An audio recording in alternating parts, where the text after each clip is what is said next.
Hi, എൻ്റെ പേര് മുഹമ്മദ് സിനാൻ. അപ്പോൾ ഇന്നത്തെ ക്ലാസ്സിൽ നമ്മൾ ഡിസ്കസ് ചെയ്യാൻ പോകുന്നത് C intermediate financial management chapter 8 dividend ഡിസിഷൻസിലെ പാർട്ട് 2 ആണ്. ഇതിൽ നമ്മൾ നോക്കാൻ പോകുന്നത് മെയിനായിട്ട് നമ്മളെ തിയറീസ് ഓഫ് ഡിവിഡൻസ് നമ്മൾ പറഞ്ഞിട്ടുണ്ട്, ഒരു ഇൻട്രൊഡക്ഷൻ. അപ്പോൾ അതിലുള്ള ഓരോ തിയറീസ് ആയിട്ട് നമുക്ക് ഓരോന്നായിട്ട് നോക്കാം. അപ്പോൾ ആദ്യം നമ്മൾ ഡിസ്കസ് ചെയ്യാൻ പോകുന്നത് റെലവൻസ് തിയറിയിലെ വാൾട്ടേഴ്സ് മോഡലായിരിക്കും. അത് കഴിഞ്ഞിട്ട് നമുക്ക് ഗോർഡൻസ് മോഡൽ അങ്ങനെ പോവാം. പിന്നെ അതുപോലെ തന്നെ കഴിഞ്ഞ ക്ലാസ്സിൽ നമ്മൾ ഓൾറെഡി ചെയ്തു വെച്ചിട്ടുള്ള ഒരു ടോപ്പിക് ഉണ്ട്, ലിനിയേഴ്സ് മോഡൽ. അത് നിങ്ങൾക്ക് ഓർമ്മ ഉണ്ടാവുമെന്ന് ഞാൻ വിശ്വസിക്കുന്നു. അപ്പോൾ ആ ഒരു മോഡലിൽ നമ്മളൊരു ക്വസ്റ്റ്യനാണ് ചെയ്തിട്ടുള്ളത്. അപ്പോൾ അതിൽ ഒരു ക്വസ്റ്റ്യനും കൂടി നമുക്ക് എന്ത് ചെയ്യാം, ഒന്ന് ജസ്റ്റ് ഡിസ്കസ് ചെയ്യാം. അത് സിമ്പിളായിട്ടുള്ള ടോപ്പിക്കാണ്, എന്നാലൊന്ന് ജസ്റ്റ് എങ്ങനെയാണ് ആൻസർ ചെയ്യേണ്ടതെന്നുള്ളതൊന്ന് ആദ്യം നമുക്ക് ഡിസ്കസ് ചെയ്തിട്ട് പിന്നെ നമുക്ക് റെലവൻസ് തിയറിയിലേക്ക് പോവാം. അതായത് വാൾട്ടേഴ്സ് മോഡലിലേക്കും മറ്റു മോഡലിലേക്കൊക്കെ നമുക്ക് പോവാം. ഓക്കെ, നമ്മൾ സ്റ്റാർട്ട് ചെയ്യാം. അപ്പോൾ നമുക്ക് ആദ്യം തന്നെ ആ ക്വസ്റ്റ്യൻ നോക്കാം. ലിനിയേഴ്സ് മോഡലിലുള്ള ക്വസ്റ്റ്യനാണിത്. Question number 2, fill in the blanks in the following. അതായത് ഫോളോയിങ്ങിലെ ബ്ലാങ്ക്സ് നമ്മൾ ഫില്ല് ചെയ്യാനാണ് പറയുന്നത്. അപ്പോൾ ഇതിപ്പോൾ ലിനിയേഴ്സ് മോഡലാണെന്ന് എനിക്ക് എങ്ങനെ മനസ്സിലായത്? എങ്ങനെയാണ് ഇതിപ്പോൾ ലിനിയേഴ്സ് മോഡലാണോ അല്ലെങ്കിൽ വേറെ ഏതോ മോഡലാണെന്ന് എങ്ങനെയാണ് ഞാൻ പറയാം? ആ കാര്യം നോക്കാൻ വേണ്ടിയിട്ട് നിങ്ങൾ എന്ത് ചെയ്താൽ മതി വെച്ചാൽ, ഇവിടെ തന്ന ഡാറ്റ ഒന്ന് അനലൈസ് ചെയ്താൽ തന്നെ നിങ്ങൾക്ക് മനസ്സിലാവും.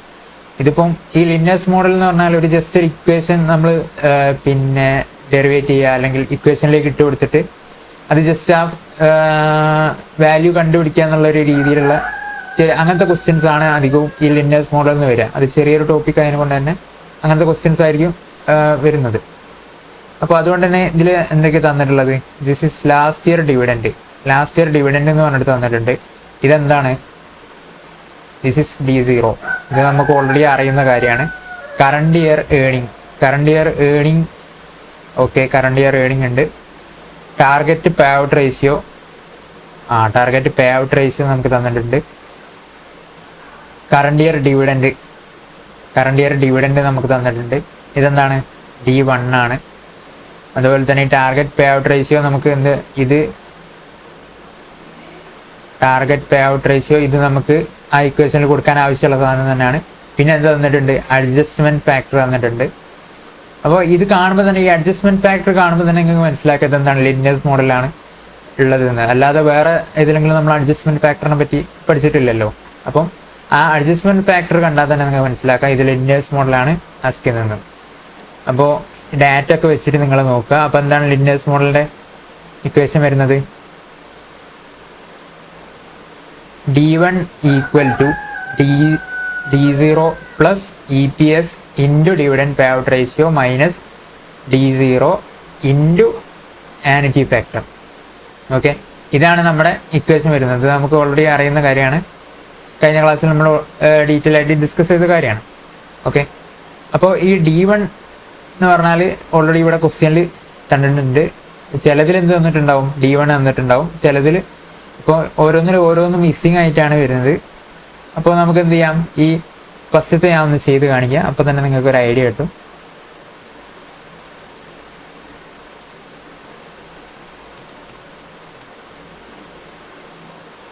ഫസ്റ്റത്തെ നോക്കൂ നിങ്ങൾ. D1 ഓൾറെഡി നമുക്ക് തന്നിട്ടുണ്ട് 3.1 ഈക്വൽ ടു D0 എത്രയാണ്? D0 is 2.5 plus EPS into dividend pay out ratio. EPS എത്രയാണ്? കറണ്ട് ഇയർ ഏണിംഗ് എന്ന് പറയുന്നത് EPS ആണ്. This is EPS. അപ്പോൾ ഈ EPS 8 ആണ്. 8 into dividend pay out ratio എത്രയാണ്? 50% ആണ്.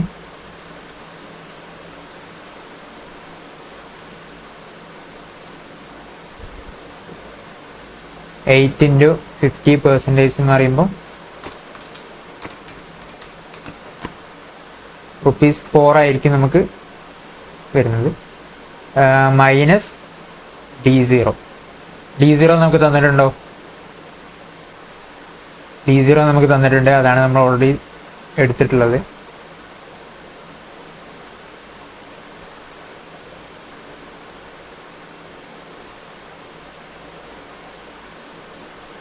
$2.5 all into അഡ്ജസ്റ്റ്മെന്റ് ഫാക്ടറാണ് നമുക്ക് തരാത്തത്.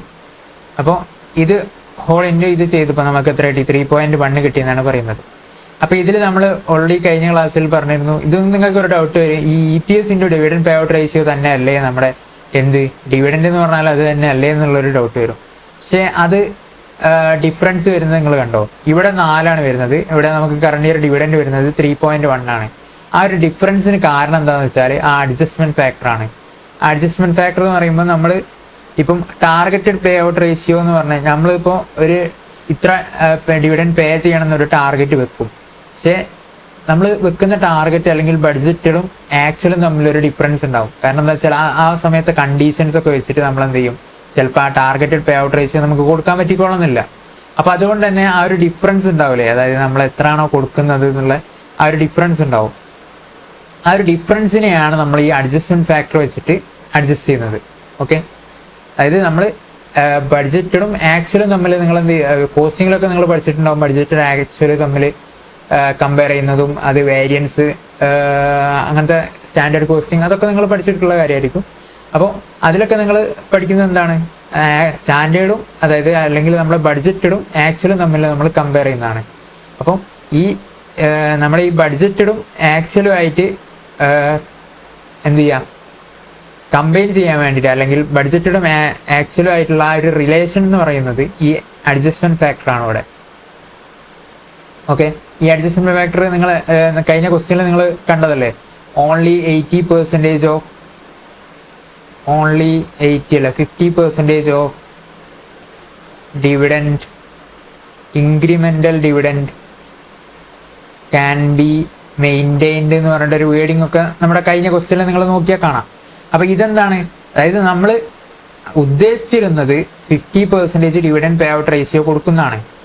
പക്ഷെ എന്തായെന്ന് വെച്ചാൽ നമ്മുടെ ആ ഡിവിഡൻഡ് മാർക്കറ്റ് കണ്ടീഷൻസ് അല്ലെങ്കിൽ നമ്മുടെ കമ്പനീൻ്റെ കണ്ടീഷൻസ് ഒക്കെ വെച്ച് ആ ഒരു ടൈം ആകുമ്പോൾ എന്ത് ചെയ്തെന്ന് വെച്ചാൽ നമുക്ക് നമ്മൾ ഉദ്ദേശിച്ച പേ ഔട്ട് റേഷ്യോൻ്റെ അല്ലെങ്കിൽ ആ ഇൻക്രിമെൻ്റൽ ഡിവിഡൻറ്റിൻ്റെ എന്ത് ചെയ്യാനേ പറ്റുള്ളൂ, 50% മാത്രമേ നമുക്ക് മെയിൻറ്റെയിൻ ചെയ്യാൻ പറ്റുള്ളൂ എന്നാണ് പറയുന്നത്. അപ്പോൾ ഈ ഒരു അഡ്ജസ്റ്റ്മെന്റ് ഫാക്ടർ എന്ന് പറഞ്ഞാൽ നമ്മുടെ ആ ആക്ച്വലിലേക്ക് നമ്മൾ ആ ബഡ്ജറ്റിടും ടാർഗറ്റ് പേ ഔട്ട് റേഷ്യോ എന്ന് പറയുമ്പോൾ നമ്മൾ ടാർഗറ്റ് ചെയ്യുന്നതാണ്. അപ്പോൾ അത് ആക്ച്വലിലേക്ക് കൺവേർട്ട് ചെയ്യുമ്പോൾ എന്താവും, ആ ഒരു ആക്ച്വലിലേക്ക് കൺവേർട്ട് ചെയ്യാനുള്ള അഡ്ജസ്റ്റ്മെന്റ് ഫാക്ടറാണ് ഇത്, ഈ അഡ്ജസ്റ്റ്മെന്റ് ഫാക്ടർ എന്ന് പറയുന്നത്. ഓക്കെ, അത് മനസ്സിലായിട്ടുണ്ടാവും എന്ന് വിചാരിക്കുന്നു. അപ്പോൾ അതുകൊണ്ട് തന്നെ നമ്മൾ ഈ 3.1 ഈക്വൽ ടു 2.5 പ്ലസ് 8 ഇൻറ്റു 50% എന്ന് പറയുമ്പോൾ 4 minus 2.5 into adjustment factor plus 2.5 equal to 1.5 adjustment factor plus 2.5.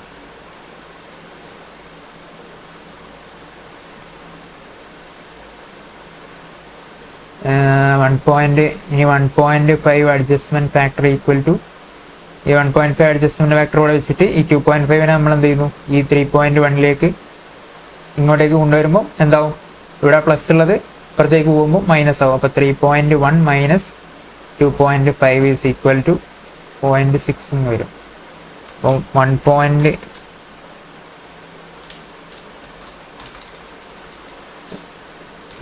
Minus, അപ്പോൾ ഇനി അഡ്ജസ്റ്റ്മെന്റ് ഫാക്ടർ ആണെങ്കിൽ adjustment factor is equal to 0.6 divided by 1.5. 0.6 divided by 1.5 equal to 0.4 എന്ന് വരും. ഇതന്നെയാണ് നമുക്ക് വരുന്നത്. ഓക്കെ, 0.4 അല്ലെങ്കിൽ 14% ഈക്വൽ ടു 40%. ഇങ്ങനെയാണ് നമ്മൾ അഡ്ജസ്റ്റ്മെന്റ് ഫാക്ടർ കണ്ടുപിടിക്കുക. അല്ലെങ്കിൽ ഒരു ഇക്വേഷൻ തന്നിട്ട് ഇത് സാധാരണ നമ്മുടെ നോർമൽ മാത്തമാറ്റിക്സ് വെച്ചിട്ട് ഒരു ഇക്വേഷൻ എങ്ങനെയാണോ ഒരു തരാതെ ഐറ്റം എങ്ങനെയാണോ കണ്ടുപിടിക്കുന്നത് അതുപോലെ തന്നെ ചെയ്താൽ മതി, വേറെ ഒന്നുമില്ല. അപ്പോൾ ഇതെന്ന് പറഞ്ഞാൽ ജസ്റ്റ് മാത്തമാറ്റിക്സ് തന്നെയുള്ളൂ. ഇതിൻ്റെ കോൺസെപ്റ്റ് എന്താണെന്ന് വെച്ചാൽ ആക്ച്വൽ ഡിവിഡൻറ്റും അതുപോലെ തന്നെ നമ്മുടെ ടാർഗറ്റ് ചെയ്യുന്ന ഡിവിഡൻറ്റും തമ്മിൽ വ്യത്യാസം ഉണ്ടാവും. ആ ഒരു വ്യത്യാസത്തെ എലിമിനേറ്റ് ചെയ്യാൻ വേണ്ടിയിട്ടുള്ള ഒരു എലമെൻ്റ് ആണ് എന്ത്, ആ അഡ്ജസ്റ്റ്മെന്റ് ഫാക്ടർ എന്ന് പറയുന്നത്. ഓക്കെ, ഇനി ബാക്കിയുള്ളത് അതിൽ ഓരോ ഐറ്റംസും അതുപോലെ തന്നെ നിങ്ങളൊന്ന് സ്വന്തമായിട്ട് ചെയ്തു നോക്കുക. ഇവിടെ തരാത്തത് കറണ്ട് ഏണിങ്സ് തന്നിട്ടില്ല, അപ്പോൾ ഇതുപോലെ തന്നെ ചെയ്യുക. എന്നിട്ട് ഇക്വേഷൻ ഇട്ടിട്ട് നിങ്ങൾ ചെയ്ത് നോക്കിയാൽ നിങ്ങൾക്ക് കിട്ടുന്നതാണ്. മൂന്നാമത്തേൽ സി ആയിട്ടുള്ള ലാസ്റ്റ് ഇയർ ഡിവിഡൻഡ് D0 തന്നിട്ടില്ല, അപ്പോൾ അത് വെച്ച് ചെയ്യാം. പിന്നീട് ടാർഗറ്റ് പേയ്ഡ് റേഷ്യോ തന്നിട്ടില്ല. അപ്പോൾ ഏതാണോ ഇല്ലാത്തതെന്ന് വെച്ചാൽ അത് ഒഴിച്ചിട്ടിട്ട് ബാക്കിയുള്ളതൊക്കെ വെച്ച് ഇക്വേഷൻ ഉണ്ടാക്കി അതിൽ നിന്ന് മറ്റേത് കണ്ടുപിടിക്കാം. ഓക്കെ ഓക്കെ ഓക്കെ ഓക്കെ അപ്പോൾ അത് ക്ലിയർ ആയിട്ടുണ്ടാവുമെന്ന് വിചാരിക്കുന്നു. അപ്പോൾ ഇനി നമുക്ക് ഇന്നത്തെ മെയിൻ ടോപ്പിക്കിലേക്ക് പോവാം. Theories of dividend. Dividend theories നമ്മൾ ഓൾറെഡി നോക്കിയിട്ടുള്ളതാണ്. ഏതൊക്കെയാണ്? ഇറലവൻസ് തിയറി ഉണ്ട്, അതുപോലെ തന്നെ റെലവൻസ് തിയറി ഉണ്ട്. ഇറലവൻസ് തിയറി എന്ന് പറയുമ്പോൾ നമ്മുടെ ഡിവിഡൻഡ് കൊടുക്കുന്നതോ കൊടുക്കാതിരിക്കുന്നതോ എന്ത് ചെയ്യൂല, നമ്മുടെ ഷെയറിന്റെ പ്രൈസിനെ അല്ലെങ്കിൽ വാല്യൂ ഓഫ് ദ ഫേമിനെ എഫക്റ്റ് ചെയ്യൂല എന്നുള്ളതാണ് ഇറലവൻസ് തിയറി പറയുന്നത്. ഇനി റെലവൻസ് തിയറി എന്താണ് പറയുന്നത്? ഡിവിഡൻഡ് ഈസ് റെലവൻറ്റ്, അതായത് നമ്മൾ എത്ര ഡിവിഡൻഡ് കൊടുക്കുന്നോ അതനുസരിച്ച് നമ്മുടെ കമ്പനീൻ്റെ വാല്യൂ കൂടുകയും കുറയുകയും ചെയ്യും എന്നുള്ളതാണ് റെലവൻസ് തിയറി പറയുന്നത്. അപ്പോൾ അതിൽ ആദ്യത്തെ മോഡൽ എന്ന് പറയുന്നത് വാൾട്ടേഴ്സ് മോഡലാണ്, പിന്നുള്ളത് ഗോർഡൻസ് മോഡലാണ്. ഇതിൽ വാൾട്ടേഴ്സ് മോഡലിൽ നമ്മൾ ഗ്രോത്ത് കൺസിഡർ ചെയ്യൂല, ഇവിടെ ഗ്രോത്ത് കൺസിഡർ ചെയ്യും.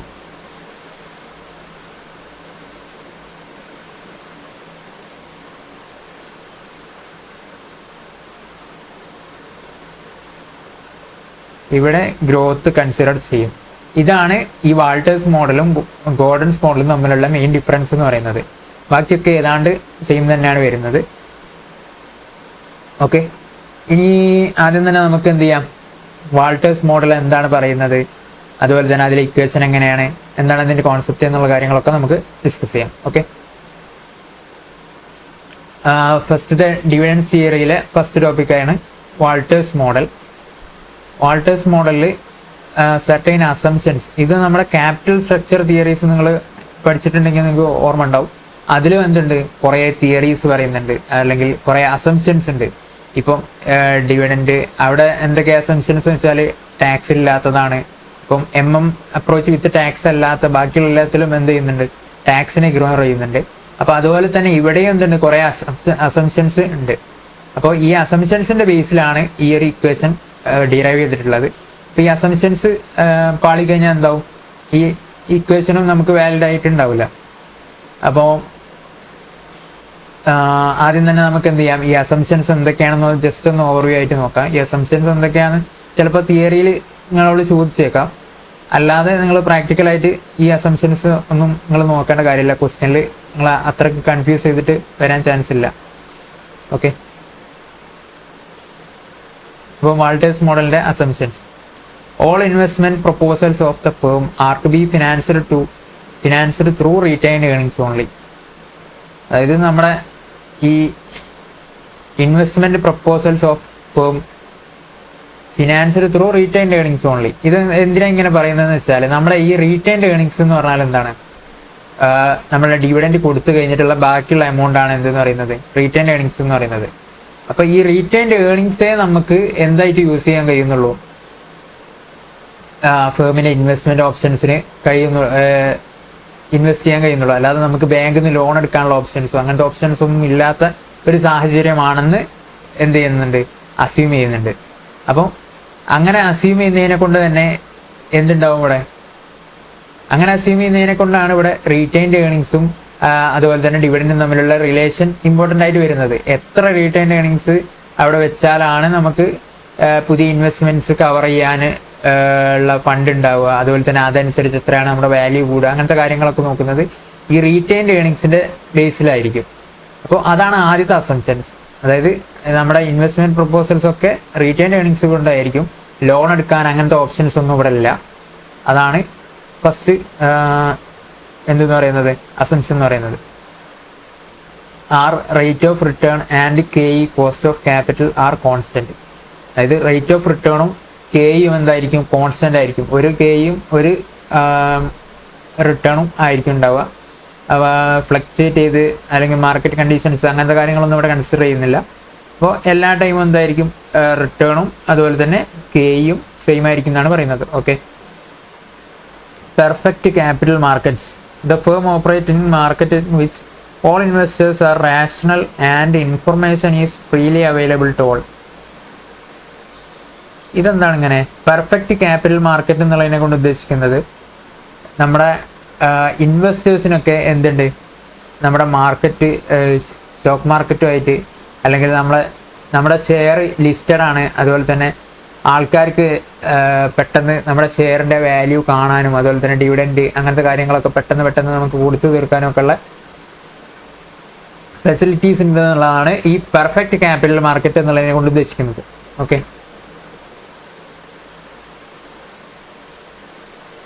No taxes or no discrimination between dividend income and capital appreciation gain.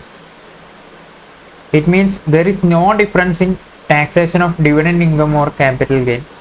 The assumption is necessary for universal applicability of the theory since the tax rates may be different in different countries. അപ്പോൾ ഈ model എന്ത് consider ചെയ്യുന്നില്ല, tax consider ചെയ്യുന്നില്ല. Tax ഡിവിഡൻറ്റിൻ്റെ മുകളിലോ അല്ലെങ്കിൽ capital അപ്രിസിയേഷൻ്റെ മുകളിൽ capital gain tax ഉണ്ട്, അത് നമുക്ക് അറിയാവുന്നതാണ്. അപ്പം ആ ടാക്സോ ക്യാപിറ്റൽ ഗെയിൻ ടാക്സോ അല്ലെങ്കിൽ ഡിവിഡൻഡ് ടാക്സോ അങ്ങനത്തെ ടാക്സ് ഒന്നും കൺസിഡർ ചെയ്യുന്നില്ല.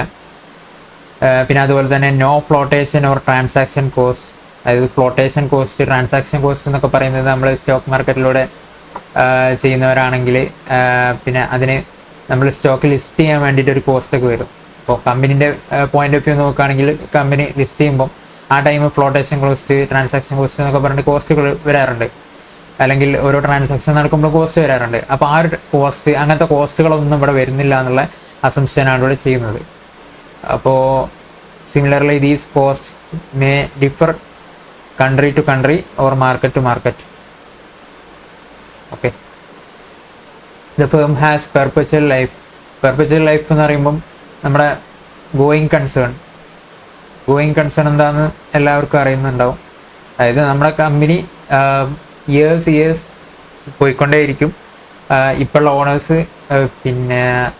ഇല്ലെങ്കിലും, അതായത് പുതിയ ആൾക്കാർ വന്ന് നമ്മുടെ കമ്പനി ടേക്ക് ചെയ്ത് അൺലിമിറ്റഡ് ആയിട്ട് നമ്മുടെ കമ്പനി പോയിക്കൊണ്ടേയിരിക്കും എന്നുള്ള ആ ഒരു അസംപ്ഷനാണ് പെർപച്വൽ ലൈഫ് എന്ന് പറയുന്നത്. അതായത് കമ്പനിക്ക് മരണമില്ല, അതാണ് പറയുന്നത്. ഓക്കെ, അപ്പോൾ ഇവിടുത്തെ ഇക്വേഷൻ എന്ന് പറയുന്നത് market price equal to D plus R divided by K E into E minus D K E all divided by K E. ഇതാണ് ഇവിടുത്തെ ഇക്വേഷൻ വരുന്നത്. അപ്പോൾ ഇത് എന്താണ് ഇതിലെ ഓരോ ഐറ്റംസും എങ്ങനെയാണ് ഈ ഇക്വേഷൻ എന്നതെന്നുള്ളത് കൊണ്ട് നമുക്ക് നോക്കാം. ഓക്കെ,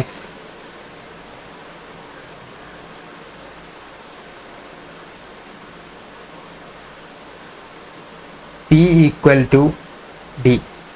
ഡി എന്ന് പറഞ്ഞാൽ നമ്മുടെ ഡിവിഡൻ്റ് ആണ്. ഓക്കെ, പ്ലസ് ആർ എന്ന് പറയുമ്പോൾ എന്താണ്, വാട്ട് ഈസ് ആർ?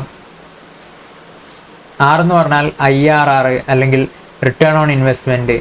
അതായത് നമ്മുടെ ഇപ്പോൾ ഒരു ഇൻവെസ്റ്റ്മെൻറ്റ് ചെയ്യുന്നുണ്ടെങ്കിൽ ആ ഒരു ഇൻവെസ്റ്റ്മെൻറ്റിന് നമ്മൾക്ക് എത്ര റിട്ടേൺ കിട്ടും എന്നുള്ളതാണ്. അല്ലെങ്കിൽ കമ്പനീൻ്റെ ഓവറോൾ പോയിന്റ് ഓഫ് വ്യൂ നോക്കുമ്പോൾ കമ്പനിയിൽ എത്ര റിട്ടേൺ വരുന്നുണ്ട് അതിൻ്റെ ഒരു പെർസെൻറ്റേജ് ഉണ്ടാവും.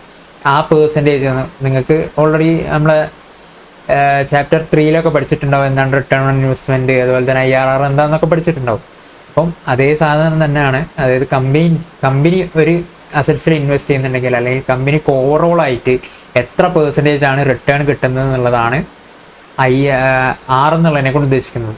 ഓക്കെ, അപ്പോൾ ഇതെന്താണ് IRR അല്ലെങ്കിൽ ROI, റിട്ടേൺ ഓൺ ഇൻവെസ്റ്റ്മെൻറ്റ്, രണ്ടിലേതെങ്കിലും ഒന്നായിരിക്കും. അത് ഏതാണ് ക്വസ്റ്റ്യനിൽ തരുന്നത് അത് വെച്ചിട്ട് നിങ്ങൾ ചെയ്യാം. ഓക്കെ, അപ്പോൾ R എന്ന് പറഞ്ഞാൽ റിട്ടേൺ. അപ്പോൾ റിട്ടേൺ ഉണ്ട്. ഈ റിട്ടേൺ എന്ന് പറയുന്നത് IRR or ROI, return on investment ഇതായിരിക്കും, into E minus D. E minus D എന്ന് പറഞ്ഞാൽ ഏണിങ്സ് നിന്ന് ഡിവിഡൻഡ് കുറച്ചിട്ടുള്ളത്. അതെന്താണ് നമ്മുടെ പിന്നെ നിങ്ങൾക്കറിയാം ഇൻകം സ്റ്റേറ്റ്മെൻറ്റ് എങ്ങനെയാണുള്ളത്. ഇൻകം സ്റ്റേറ്റ്മെൻറ്റിൽ ഏണിങ്സ് അവൈലബിൾ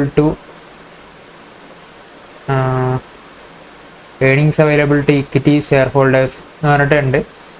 അത് കഴിഞ്ഞാൽ അതിൽ നിന്ന് നമ്മൾ എന്ത് ചെയ്യണം, ലെസ് ചെയ്യുക, ഡിവിഡൻ്റ് ആണ് ലെസ് ചെയ്യുക. ആ ഡിവിഡൻഡ് ലെസ് ചെയ്ത് കഴിഞ്ഞാൽ ബാക്കിയുള്ള എന്താണ് നമുക്ക് കിട്ടുന്നത്, ദാറ്റ് ഈസ് റീറ്റെയിൻഡ് ഏണിങ്സ്. ഈ റീറ്റെയിൻഡ് ഏണിങ്സ് ആണ് നമ്മൾ ബിസിനസ്സിലേക്ക് റീഇൻവെസ്റ്റ് ചെയ്യുക. അത് നമ്മൾ ഓൾറെഡി പറഞ്ഞിട്ടുള്ള കാര്യമാണ്. അപ്പോൾ ഈ ഒരു earnings available to equity shareholders ഇതാണ് ഇവിടെ ഏണിങ്സ് ആയിട്ട് ഉദ്ദേശിക്കുന്നത്.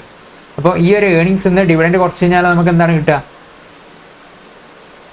ഈ ഏണിങ്സ് നമ്മൾ ഡിവിഡൻഡ് കുറച്ച് കഴിഞ്ഞാൽ നമുക്ക് കിട്ടുന്നതാണ് റീറ്റെയിൻഡ് ഏണിങ്സ്. അപ്പോൾ ഇതെന്താണ്? This is retained earnings. Okay, അപ്പോൾ റീറ്റെയിൻഡ് ഏണിങ്സ് ഉണ്ട്, അതിനെ നമ്മൾ എന്ത് ചെയ്യുന്നു?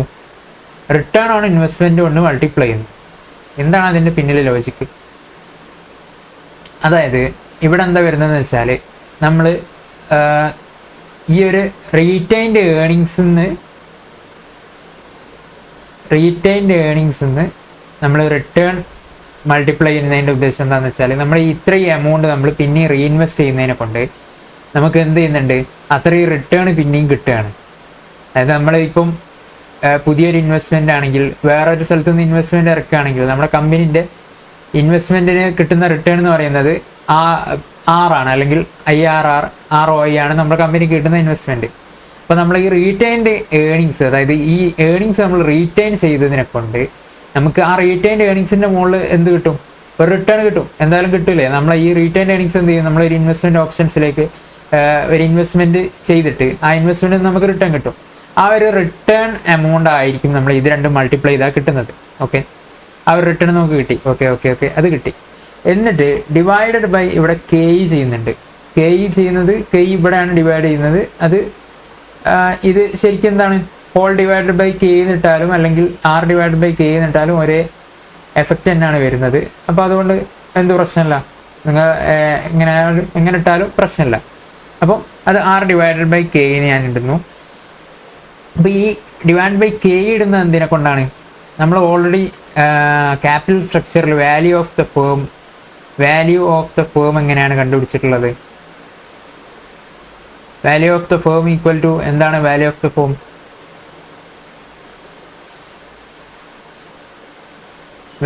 Firm equal to EBIT divided by KO ആണ്. EBIT ഡിവൈഡ് ബൈ KO ആണ് എന്ത്? വാല്യൂ ഓഫ് ദ ഫേം എന്ന് നമ്മൾ എവിടെ പഠിച്ചിട്ടുണ്ട്? ക്യാപിറ്റൽ സ്ട്രക്ചറിൽ പഠിച്ചിട്ടുണ്ട്. അപ്പം ഈ KO ഇക്വിറ്റി മാത്രമുള്ള അല്ലെങ്കിൽ അൺലിവേർഡ് ആയിട്ടുള്ള ഒരു ഫേം ആണെങ്കിൽ അവിടെ എന്താണ് വരിക? KO ഇക്വിറ്റി ഓൺലി ആണെങ്കിൽ അവിടെ KO ഈക്വൽ KE ആണ് വരിക. കാരണം KO എന്ന് പറയുന്നത് വെയ്റ്റഡ് ആവറേജ് കോസ്റ്റ് ഓഫ് ക്യാപിറ്റലാണ്. നമ്മുടെ കയ്യിൽ എന്തൊക്കെ ഫണ്ട്സ് ഉണ്ടോ, അതായത് ഡെപ്റ്റ്, ഇക്വിറ്റി ഷെയർ, പ്രിഫറൻസ് ഷെയർ, എല്ലാത്തിൻ്റെയും കൂടി വെയ്റ്റഡ് ആവറേജ് ആയിട്ടുള്ള കോസ്റ്റാണ് എന്തെന്ന് പറയുന്നത്? KO എന്ന് പറയുന്നത്. നമ്മുടെ കയ്യിൽ ഇക്വിറ്റി മാത്രമേ ഉള്ളൂ എന്നുണ്ടെങ്കിൽ അതിൻ്റെ മാത്രം കോസ്റ്റ് നമുക്ക് വരുന്നുള്ളൂ. അതായത് നമുക്ക് പിന്നീട് വെയ്റ്റഡ് ആവറേജ് ചെയ്യേണ്ട ആവശ്യമില്ല. അതിൻ്റെ കോസ്റ്റ് എത്രയാണോ അത് തന്നെ ആയിരിക്കും നമ്മുടെ ഓവറോൾ കോസ്റ്റ് ഓഫ് ക്യാപിറ്റൽ എന്ന് പറയുന്നത്. അപ്പോൾ അതുകൊണ്ട് തന്നെ ആ KO ഈക്വൽ ടു KE ആകുന്നുണ്ട്. അപ്പോൾ ആ ഒരു ഇതിലാണ് ഇവിടെ KE വരുന്നത്. ഓക്കെ, അപ്പോൾ ഇതെന്താണ്? ഇതിനെ കൊണ്ട് നമുക്ക് എന്താണ് ഉദ്ദേശിക്കുന്നത്? ഈ ഒരു KE കൊണ്ട് ഡിവൈഡ് ചെയ്യുന്നതിനെ കൊണ്ട് നമ്മൾ ഉദ്ദേശിക്കുന്നത് ഇവിടെ നമ്മൾ ഈ റീറ്റെയിൻഡ് ഏണിങ്സിൻ്റെ മുകളിൽ ഉള്ള ആ ഒരു എന്താ പറയുക, ഈ റീറ്റെയിൻഡ് ഏണിങ്സിൻ്റെ വാല്യൂ ആണ് നമ്മൾ കണ്ടുപിടിക്കുന്നത്. റീറ്റെയിൻഡ് ഏണിങ്സിൻ്റെ വാല്യൂ ആണ് നമുക്ക് ഇവിടെ കിട്ടുന്നത്. ഓക്കെ, ഈ റീറ്റെയിൻഡ് ഏണിങ്സിൻ്റെ വാല്യൂ നമുക്ക് ഇവിടെ കിട്ടിക്കഴിഞ്ഞു. ഓക്കെ, എന്നിട്ട് പിന്നീട് ഇവിടെ നമ്മൾ എന്ത് ചെയ്യുന്നുണ്ട്? ഡിവിഡൻഡ് ഉണ്ട്. ആ ഡിവിഡൻഡ് എത്രയാണ് നമ്മൾ കൊടുത്തിട്ടുള്ളത് അതും നമ്മൾ എന്താണ്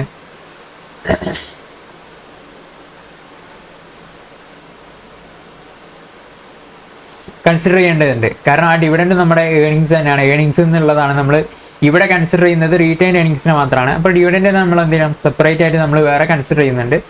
എന്നിട്ട് ഹോൾ ഡിവൈഡഡ് ബൈ KE ചെയ്യാണ്. ഈ ഹോൾ ഡിവൈഡ് ബൈ KE ചെയ്യുന്നത് എന്തിനാണെന്ന് വെച്ചാൽ നമ്മളിവിടെ ഓൾറെഡി ഇവിടെ റീറ്റെയിൻഡ് ഏണിങ്സിൻ്റെ വാല്യൂ നമ്മൾ എന്ത് ചെയ്തു? ഇവിടെ നിന്ന് റീറ്റെയിൻഡ് ഏണിങ്സിൻ്റെ വാല്യൂ കണ്ടുപിടിച്ചു. ഈ ഡിവിഡൻഡിൻ്റെ വാല്യൂ നമ്മൾ എന്ത് ചെയ്തിട്ടില്ല? കൺസിഡർ ചെയ്തിട്ടില്ല. ഈ ഡിവിഡൻഡും ഈ വാല്യൂയും കൂടി കൂടിയിട്ടുള്ളത് നമ്മൾ കൺസിഡർ ചെയ്തിട്ടില്ല. അപ്പോൾ അത് കൺസിഡർ ചെയ്യാൻ വേണ്ടിയിട്ടാണ് ഇവിടെ ഡിവൈഡഡ് ബൈ KE ചെയ്യുന്നത്. ഓക്കെ, അപ്പോൾ ഇങ്ങനെ ഹോൾ ഡിവൈഡഡ് ബൈ KE ചെയ്യുമ്പോൾ നമുക്ക് എന്ത് കിട്ടും? വാല്യൂ ഓഫ് ദ ഫേം അല്ലെങ്കിൽ പ്രൈസ് എന്ന് പറയുന്നതും വാല്യൂ ഓഫ് ദ ഫേം എന്ന് പറയുന്നതും ഒക്കെ കണക്ക് തന്നെയാണ്. ഇവിടെ എന്താണെന്ന് വെച്ചാൽ ഇവിടെ നമ്മൾ അസംഷനിൽ ആദ്യം തന്നെ നോക്കിയിട്ടുണ്ട് ഓൺലി ഫിനാൻഷ്യൽ ഫർം റീറ്റെയിൻഡ് ഏണിങ്സ് മാത്രമാണ് നമ്മുടെ ഫിനാൻസിങ് ഓപ്ഷൻ എന്ന് പറയുന്നത്. അതായത് നമ്മുടെ കയ്യിൽ ഇക്വിറ്റി മാത്രമേ ഉള്ളൂ എന്നാണ് അതിൻ്റെ അർത്ഥം. ഓക്കെ, അപ്പോൾ ഇത് നമ്മൾക്ക് എന്തില്ല, പിന്നെ ഡെപ്റ്റ് ഇല്ല, അതുപോലെ തന്നെ ഡിബെഞ്ചേഴ്സ് ഇല്ല, പ്രിഫറൻസ് ഷെയർ ഇല്ല, അങ്ങനത്തെ ഐറ്റംസ് ഒന്നും നമ്മുടെ കയ്യിലില്ല. അപ്പോൾ അതുകൊണ്ട് തന്നെ നമ്മുടെ എന്തായിരിക്കും ആയിരിക്കും നമ്മുടെ KO വരുന്നത്. അതുകൊണ്ടാണ് ഇവിടെ വാല്യൂ ഓഫ് ദ ഫേം അല്ലെങ്കിൽ വാല്യൂ ഓഫ് റീറ്റെയിൻഡ് ഏണിങ്സ് നമുക്ക് അങ്ങനെ കിട്ടിയിട്ടുണ്ട്. അതുപോലെ തന്നെ ഓക്കെ, അപ്പോൾ ഈ ഡിവൈഡഡ് ബൈ KE ചെയ്യുന്നത് എന്തിനാണ്, ഈ ഹോൾ ഡിവൈഡഡ് ബൈ KE ചെയ്യുന്നത് എന്തിനാണെന്ന് വെച്ചാൽ നമ്മൾ ഇക്വേഷനിൽ കുറേ അസംഷൻസ് ഒക്കെ എടുത്തിട്ടുണ്ട്. അപ്പോൾ ആ ഒരു അസംഷൻ്റെ ബേസിൽ നമ്മുടെ ഈ വാൾട്ടർ പറഞ്ഞിട്ടുള്ളതാണ് എന്ത്, ഡിവൈഡ് ബൈ KEയും കൂടി ചെയ്ത് കഴിഞ്ഞാൽ നമുക്ക് എന്ത് കിട്ടും, വാല്യൂ ഓഫ് ദ ഫേം അല്ലെങ്കിൽ പ്രൈസ് കിട്ടും. അതായത് ഇവിടെ ഇപ്പം നമ്മൾ എന്ത് വാല്യൂ ആണ് എടുക്കുന്നത് എന്ന് വെച്ചാൽ അത് വെച്ചിരിക്കും നമ്മുടെ പ്രൈസ് അല്ലെങ്കിൽ വാല്യൂ എന്ന് പറയുന്നത്. ഈ പ്രൈസ് എന്നുള്ളതിനെ കൊണ്ട് ഇവിടെ ഉദ്ദേശിക്കുന്നത് ഷെയറിൻ്റെ പ്രൈസാണ്. അപ്പോൾ ഈ നമ്പർ ഓഫ് ഷെയർസ് കൊണ്ട് മൾട്ടിപ്ലൈ ചെയ്ത് കഴിഞ്ഞാൽ എന്തായി, നമ്പർ ഓഫ് ഷെയർസ് കൊണ്ട് മൾട്ടിപ്ലൈ ചെയ്താൽ നമ്മുടെ ടോട്ടൽ വാല്യൂ ഓഫ് ഫേമായി. അതുപോലെ തന്നെ ഇവിടെ ഇപ്പോൾ നമുക്ക് ഡിവിഡൻഡ് എന്ന് പറയുന്നത് ഇതൊക്കെ DPS ഡിവിഡൻഡ് പെർ ഷെയർ എല്ലാം പെർ ഷെയർ ബേസിസിലാണ് ഉണ്ടാവുക. ഈ റിട്ടേണും KEയും എന്തായിരിക്കും, ഇത് പെർസെൻറ്റേജിലായിരിക്കും. അപ്പോൾ പെർസെൻറ്റേജിലുള്ളത് നമുക്ക് പ്രശ്നമില്ല. അല്ലാത്ത ഐറ്റംസ്, അതായത് ഇവിടെ ഇപ്പം ഡിവിഡൻഡ് ആണെങ്കിൽ ഡിവിഡൻഡ് പെർ ഷെയർ, അതുപോലെ തന്നെ earnings per share, dividend per share, അങ്ങനെ പെർ ഷെയറിലാണെങ്കിൽ നമുക്ക് ഇവിടെ കിട്ടുന്ന വാല്യൂ എന്തായിരിക്കും, price per market price per share ആയിരിക്കും കിട്ടുന്നത്. അല്ലെങ്കിൽ ഇവിടെ ഇപ്പം ഫുൾ ഡിവിഡൻഡ് ആണെങ്കിൽ നമ്മുടെ കമ്പനി ഹോളായിട്ട് നമുക്ക് കൊടുത്തിട്ടുള്ള ഫുൾ എമൗണ്ട് ഡിവിഡൻഡ് എല്ലാ ഷെയർ ഹോൾഡേഴ്സിനും ടോട്ടലായിട്ട് എത്ര ഡിവിഡൻഡ് നമ്മൾ കൊടുത്തിട്ടുണ്ടോ ആ ഡിവിഡൻഡാണ് ഇവിടെ കൺസിഡർ ചെയ്യുന്നത്. അതുപോലെ തന്നെ ടോട്ടൽ ഏണിങ്സ് ആണ് കൺസിഡർ ചെയ്യുന്നുണ്ടെങ്കിൽ നമുക്കിവിടെ കിട്ടുന്നത് പ്രൈസ് ആയിരിക്കില്ല, അത് വാല്യൂ ഓഫ് ദ ഫേം അല്ലെങ്കിൽ നമ്മുടെ ടോട്ടൽ ഫേമിൻ്റെ വാല്യൂ, ഫേമിൻ്റെ പ്രൈസ് ആയിരിക്കും നമുക്ക് കിട്ടുന്നത്. ഓക്കെ, അപ്പോൾ അതാണ് ഈ ഇക്വേഷൻ്റെ ഇൻ്റർപ്രിട്ടേഷൻ. ഈ ഇൻ്റർപ്രിട്ടേഷൻ നിങ്ങൾക്ക് മനസ്സിലായിട്ടുണ്ടാവുമെന്ന് വിചാരിക്കുന്നു. ജസ്റ്റ് ഒന്ന് ഞാൻ എക്സ്പ്ലെയിൻ ചെയ്തതെന്നേ ഉള്ളൂ. ഇൻ്റർപ്രിട്ടേഷൻ്റെ ആവശ്യമൊന്നും നിങ്ങൾക്ക് ഇല്ല, അത് ചോദിക്കൊന്നുമില്ല. എന്നാലും കോൺസെപ്റ്റ് എങ്ങനെയാണ് ഇത് വന്നത് എന്നറിയാൻ വേണ്ടിയിട്ടാണ്. അപ്പോൾ ഇവിടെ വരുന്നത് ഈ ഒരു റീറ്റെയിൻഡ് ഏണിങ്സിൻ്റെ മുകളിലുള്ള ഏണിങ്സ് ഇവിടെ എടുത്തു, എന്നിട്ട് ഡിവൈഡഡ് ബൈ KE ചെയ്തപ്പോൾ എന്ത് കിട്ടി, റീറ്റെയിൻഡ് ഏണിങ്സിൻ്റെ വാല്യൂ കിട്ടി. അതുപോലെ തന്നെ അതിൻ്റെ കൂടെ എന്ത് ചെയ്തു, നമ്മൾ ഡിവിഡൻഡിനെയും കൂടി ആഡ് ചെയ്ത് കഴിഞ്ഞിട്ട് ഡിവൈഡഡ് ബൈ എന്ത് ചെയ്തു, KE ചെയ്തു. അപ്പോൾ എന്ത് കിട്ടി നമുക്ക്, മാർക്കറ്റ് പ്രൈസ് അല്ലെങ്കിൽ വാല്യൂ ഓഫ് ദ ഫേം ഒക്കെ നമുക്ക് കിട്ടി. ഓക്കെ, അപ്പോൾ ഇതാണ് ഈ ഇക്വേഷൻ വരുന്നത്. ഇവിടെ D1 ആണോ D0 ആണോ ആ ഒരു കൺഫ്യൂഷൻ നിങ്ങൾക്ക് ആവശ്യമില്ല. കാരണം എന്താണെന്ന് വെച്ചാൽ ഇവിടെ ഗ്രോത്ത് നമ്മൾ കൺസിഡർ ചെയ്യുന്നേ ഇല്ല. അപ്പോൾ അതുകൊണ്ട് വാൾട്ടേഴ്സ് മോഡലിൽ നിങ്ങൾ D1 ആണോ D0 ആണോ എന്നുള്ള കൺഫ്യൂഷൻ അതിൻ്റെ ആവശ്യമില്ല.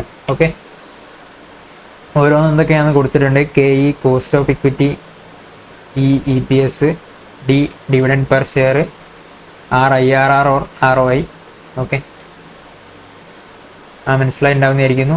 ഇനി നമ്മൾ company conditions and their effect ഇതും കൂടി നമുക്കൊന്ന് നോക്കാം. കമ്പനീൻ്റെ കണ്ടീഷനും അതുപോലെ തന്നെ അതിൻ്റെ എഫക്റ്റ് നമ്മുടെ ഡിവിഡൻഡിലുള്ളതും ആണ് നോക്കുന്നത്. അതായത് കമ്പനി ഇപ്പം ഗ്രോത്ത് സ്റ്റേജിലാണെന്ന് വിചാരിച്ചോളൂ. ഗ്രോത്ത് സ്റ്റേജിലുള്ള കമ്പനീസ് എങ്ങനെയാണ് ഉണ്ടാവുക, return greater than KE, return greater than KE. നമ്മൾ ഏതിൻ്റെ എക്സാമ്പിൾ പറഞ്ഞിട്ടുണ്ട്, നമ്മൾ മൈക്രോസോഫ്റ്റിൻ്റെ എക്സാമ്പിൾ നമ്മൾ ഓൾറെഡി പറഞ്ഞിട്ടുള്ളത് നിങ്ങൾ ഓർക്കുന്നില്ലേ? അപ്പോൾ ആ ഒരു എക്സാമ്പിൾ നമ്മൾ മൈക്രോസോഫ്റ്റ് ഡിവിഡൻഡ് ഡിക്ലെയർ ചെയ്തപ്പോൾ എന്താണ് ആയത്, അതിൻ്റെ ഷെയറിൻ്റെ വാല്യൂ താഴോട്ട് പോവുകയാണ് ചെയ്തത്. അത് എന്തുകൊണ്ടാണ്, അത് ഗ്രോത്ത് ഫേസിലുള്ള കമ്പനിയാണ്. കാരണം അത് നല്ല ഏണിങ്സ് പിന്നെ ഷെയർ ഹോൾഡേഴ്സ് എക്സ്പെക്ട് ചെയ്തുകൊണ്ടിരിക്കുന്ന, അല്ലെങ്കിൽ എന്താ പറയുക, high growth share holders expect ചെയ്തുകൊണ്ടിരിക്കുന്ന കമ്പനിയായിരുന്നു മൈക്രോസോഫ്റ്റ് എന്ന് പറയുന്നത്. അപ്പോൾ ആ കമ്പനി പെട്ടെന്നൊരു ഡിവിഡൻഡ് ഡിക്ലെയർ ചെയ്യാന്ന് പറയുമ്പോൾ അങ്ങനത്തെ ഈ ഗ്രോത്ത് സ്റ്റേജിലുള്ള കമ്പനീസിന് എന്താണെന്ന് വെച്ചാൽ അവർക്ക് ഫണ്ടിന് നല്ല ആവശ്യം ഉണ്ടാവും, പുതിയ ഇൻവെസ്റ്റ്മെൻറ്റ് ഓപ്ഷൻസ് ഉണ്ടാവും. അപ്പോൾ അതിലേക്ക് ഇങ്ങനെ ഇൻവെസ്റ്റ് ചെയ്യാൻ വേണ്ടിയിട്ട് ഫണ്ടിന് നല്ല ആവശ്യം ഉണ്ടാവും. അപ്പോൾ നമ്മൾ കമ്പനിയിൽ ഓൾറെഡി ഏണിങ്സ് ആയിട്ട് കിട്ടിയിട്ടുള്ള എന്ത് ചെയ്യും, അവർ വീണ്ടും റീഇൻവെസ്റ്റ് ചെയ്യും. ഡിവിഡൻഡ് ഒന്നും അങ്ങനെ ഡിക്ലെയർ ചെയ്യില്ല. ഡിക്ലെയർ ചെയ്യുകയാണെങ്കിലും ചെറിയ നോമിനൽ വാല്യൂ മാത്രമേ ഡിക്ലെയർ ചെയ്യുള്ളൂ. കാരണം എന്നാലേ അവർക്ക് ഫണ്ടിന് ഷോർട്ടേജ് ഉണ്ടാവില്ല. മാക്സിമം ഫണ്ട് എവിടെ നിന്ന് തന്നെ കിട്ടും, റീറ്റെയിൻഡ് ഏണിങ്സിൽ നിന്ന് തന്നെ ഫണ്ട് മാക്സിമം യൂട്ടിലൈസ് ചെയ്തിട്ട് ബാക്കിയുള്ള ഫണ്ട് നമുക്ക് എന്ത് ചെയ്താൽ മതി, നോക്കിയാൽ മതി എന്നുള്ള ആ ഒരു മെൻറ്റാലിറ്റിയാണ് എവിടെ വരുന്നത്, ഗ്രോത്ത് സ്റ്റേജിലുള്ള കമ്പനീസ് വരുന്നത്. അപ്പം അങ്ങനത്തെ ഒരു കമ്പനിയിൽ ഇപ്പോൾ ഈ ഗ്രോത്ത് സ്റ്റേജിലുള്ള കമ്പനിയിൽ നമ്മൾ ഡിവിഡൻഡ് ഡിക്ലെയർ ചെയ്യുകയാണെങ്കിൽ എന്താണ് ഇൻവെസ്റ്റർ പ്രതീക്ഷിക്കുക എന്ന് വെച്ചാൽ, ഇവർക്ക് ഇനി ഇൻവെസ്റ്റ് ചെയ്യാനുള്ള ഓപ്ഷൻസ് ഒക്കെ തീർന്നു പോയത് കൊണ്ടാണ് നമ്മളിപ്പം ഇവരിപ്പം ഡിവിഡൻഡ് ഡിക്ലെയർ ചെയ്യുന്നതാണ് ഇൻവെസ്റ്റേഴ്സിൻ്റെ മെൻറ്റാലിറ്റിയിൽ ഉണ്ടാവുക. അപ്പോൾ അതുകൊണ്ട് തന്നെ എന്താവും, ഈ ഷെയറിൻ്റെ വാല്യൂ എന്ത് ചെയ്യും, കുറയും. കാരണം എന്താണെന്ന് വെച്ചാൽ ആൾക്കാർ വിചാരിക്കാൻ തുടങ്ങും എന്താണിത്, ഇപ്പം ഈ ഡിവിഡൻഡ് ഡിക്ലെയർ ചെയ്ത് കഴിഞ്ഞാൽ നമുക്കിപ്പം ഈ കമ്പനീൻ്റെ ഗ്രോത്ത് കുറഞ്ഞ് ഇതിപ്പോൾ ഒരു മെച്യൂർ സ്റ്റേജിലേക്കൊക്കെ എത്തി എന്നുള്ള ആ ഒരു ലെവലിലായിരിക്കും ആൾക്കാരെ തിങ്കിങ് വരുന്നത്. അപ്പം ആ ഒരു ടൈമിൽ എന്താണെന്ന് വെച്ചാൽ ഷെയറിൻ്റെ വാല്യൂ കുറയും. ആ ഒരു റീസൺ കൊണ്ടാണ് എന്ത് ചെയ്തത്, നമ്മുടെ ഈ മൈക്രോസോഫ്റ്റിൻ്റെ ഷെയറിൻ്റെ വാല്യൂ കുറഞ്ഞു പോയത്. ഓക്കെ, അത് പിന്നീട് റീഗെയിൻ ചെയ്തത് എങ്ങനെയാണെന്ന് വെച്ചാൽ ഒരു പ്രസ് മീറ്റൊക്കെ വിളിച്ച് പിന്നെ ഞങ്ങൾ ഏണിങ്സ് അധികമായത് കൊണ്ട് ഞങ്ങൾ ഡിക്ലെയർ ചെയ്തതാണ്, അല്ലാതെ ഞങ്ങൾക്ക് ഇൻവെസ്റ്റ്മെൻറ്റ് ഓപ്ഷൻസ് ഇല്ലാത്തതിനെ കൊണ്ടല്ല, ഞങ്ങൾ ഗ്രോത്ത് ഫേസ് കഴിഞ്ഞിട്ടൊന്നുമില്ല എന്നുള്ളൊരു പ്രസ് മീറ്റൊക്കെ വിളിച്ച് അതിൻ്റെ CEO പറഞ്ഞതിൻ്റെ ശേഷമാണ് പിന്നെ അതിൻ്റെ ഷെയർ ഒന്ന് എന്തായത് സ്റ്റേബിളായി മാറിയത്. ഒരു 20% എടുത്തെങ്ങാനും അതിൻ്റെ ഷെയറിൻ്റെ പ്രൈസ് ഇടിഞ്ഞു പോയിരുന്നു.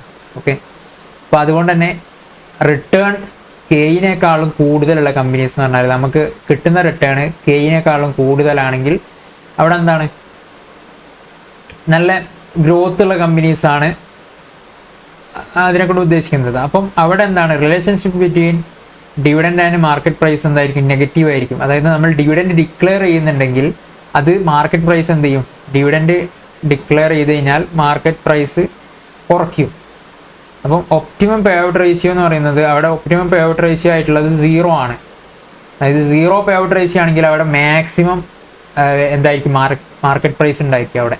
ഓക്കെ, അതുപോലെ തന്നെ പിന്നീട് കോൺസ്റ്റൻ്റ് ആണെങ്കിൽ ഇപ്പോൾ ഒരു കമ്പനിയിൽ ഏണിങ്സും അതുപോലെ തന്നെ റിട്ടേണും അതുപോലെ തന്നെ കോസ്റ്റ് ഓഫ് ക്യാപിറ്റലും അല്ലെങ്കിൽ കെയും സെയിം ആണെന്നുണ്ടെങ്കിൽ അവിടെ എന്തായിരിക്കും, നിങ്ങൾ ഡിവിഡൻഡ് ഡിക്ലെയർ ചെയ്യുകയോ അല്ലെങ്കിൽ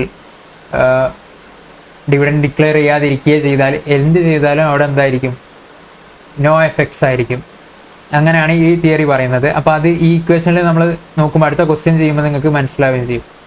ഡിവിഡൻഡ് കൊടുത്താലും കൊടുത്തില്ലെങ്കിലും MPS നോ ചേഞ്ച്, ഒരു ചേഞ്ചും ഉണ്ടാവില്ല, എത്ര കൊടുത്താലും ഒരു പ്രശ്നമില്ല. ഓക്കെ, അതായത് ഈ pay out ratio is optimum pay out ratio.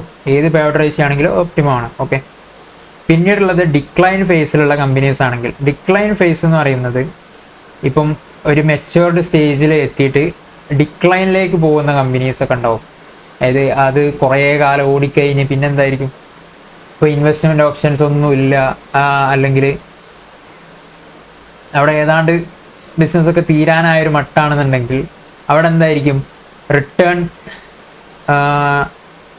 കെയിനേക്കാളും കുറവായിരിക്കും. ഒബ്വിയസ്ലി ഡിക്ലൈൻ സ്റ്റേജിലുള്ള കമ്പനീസിന് എന്തായിരിക്കും, റിട്ടേൺ കെയിനേക്കാളും കുറവായിരിക്കും.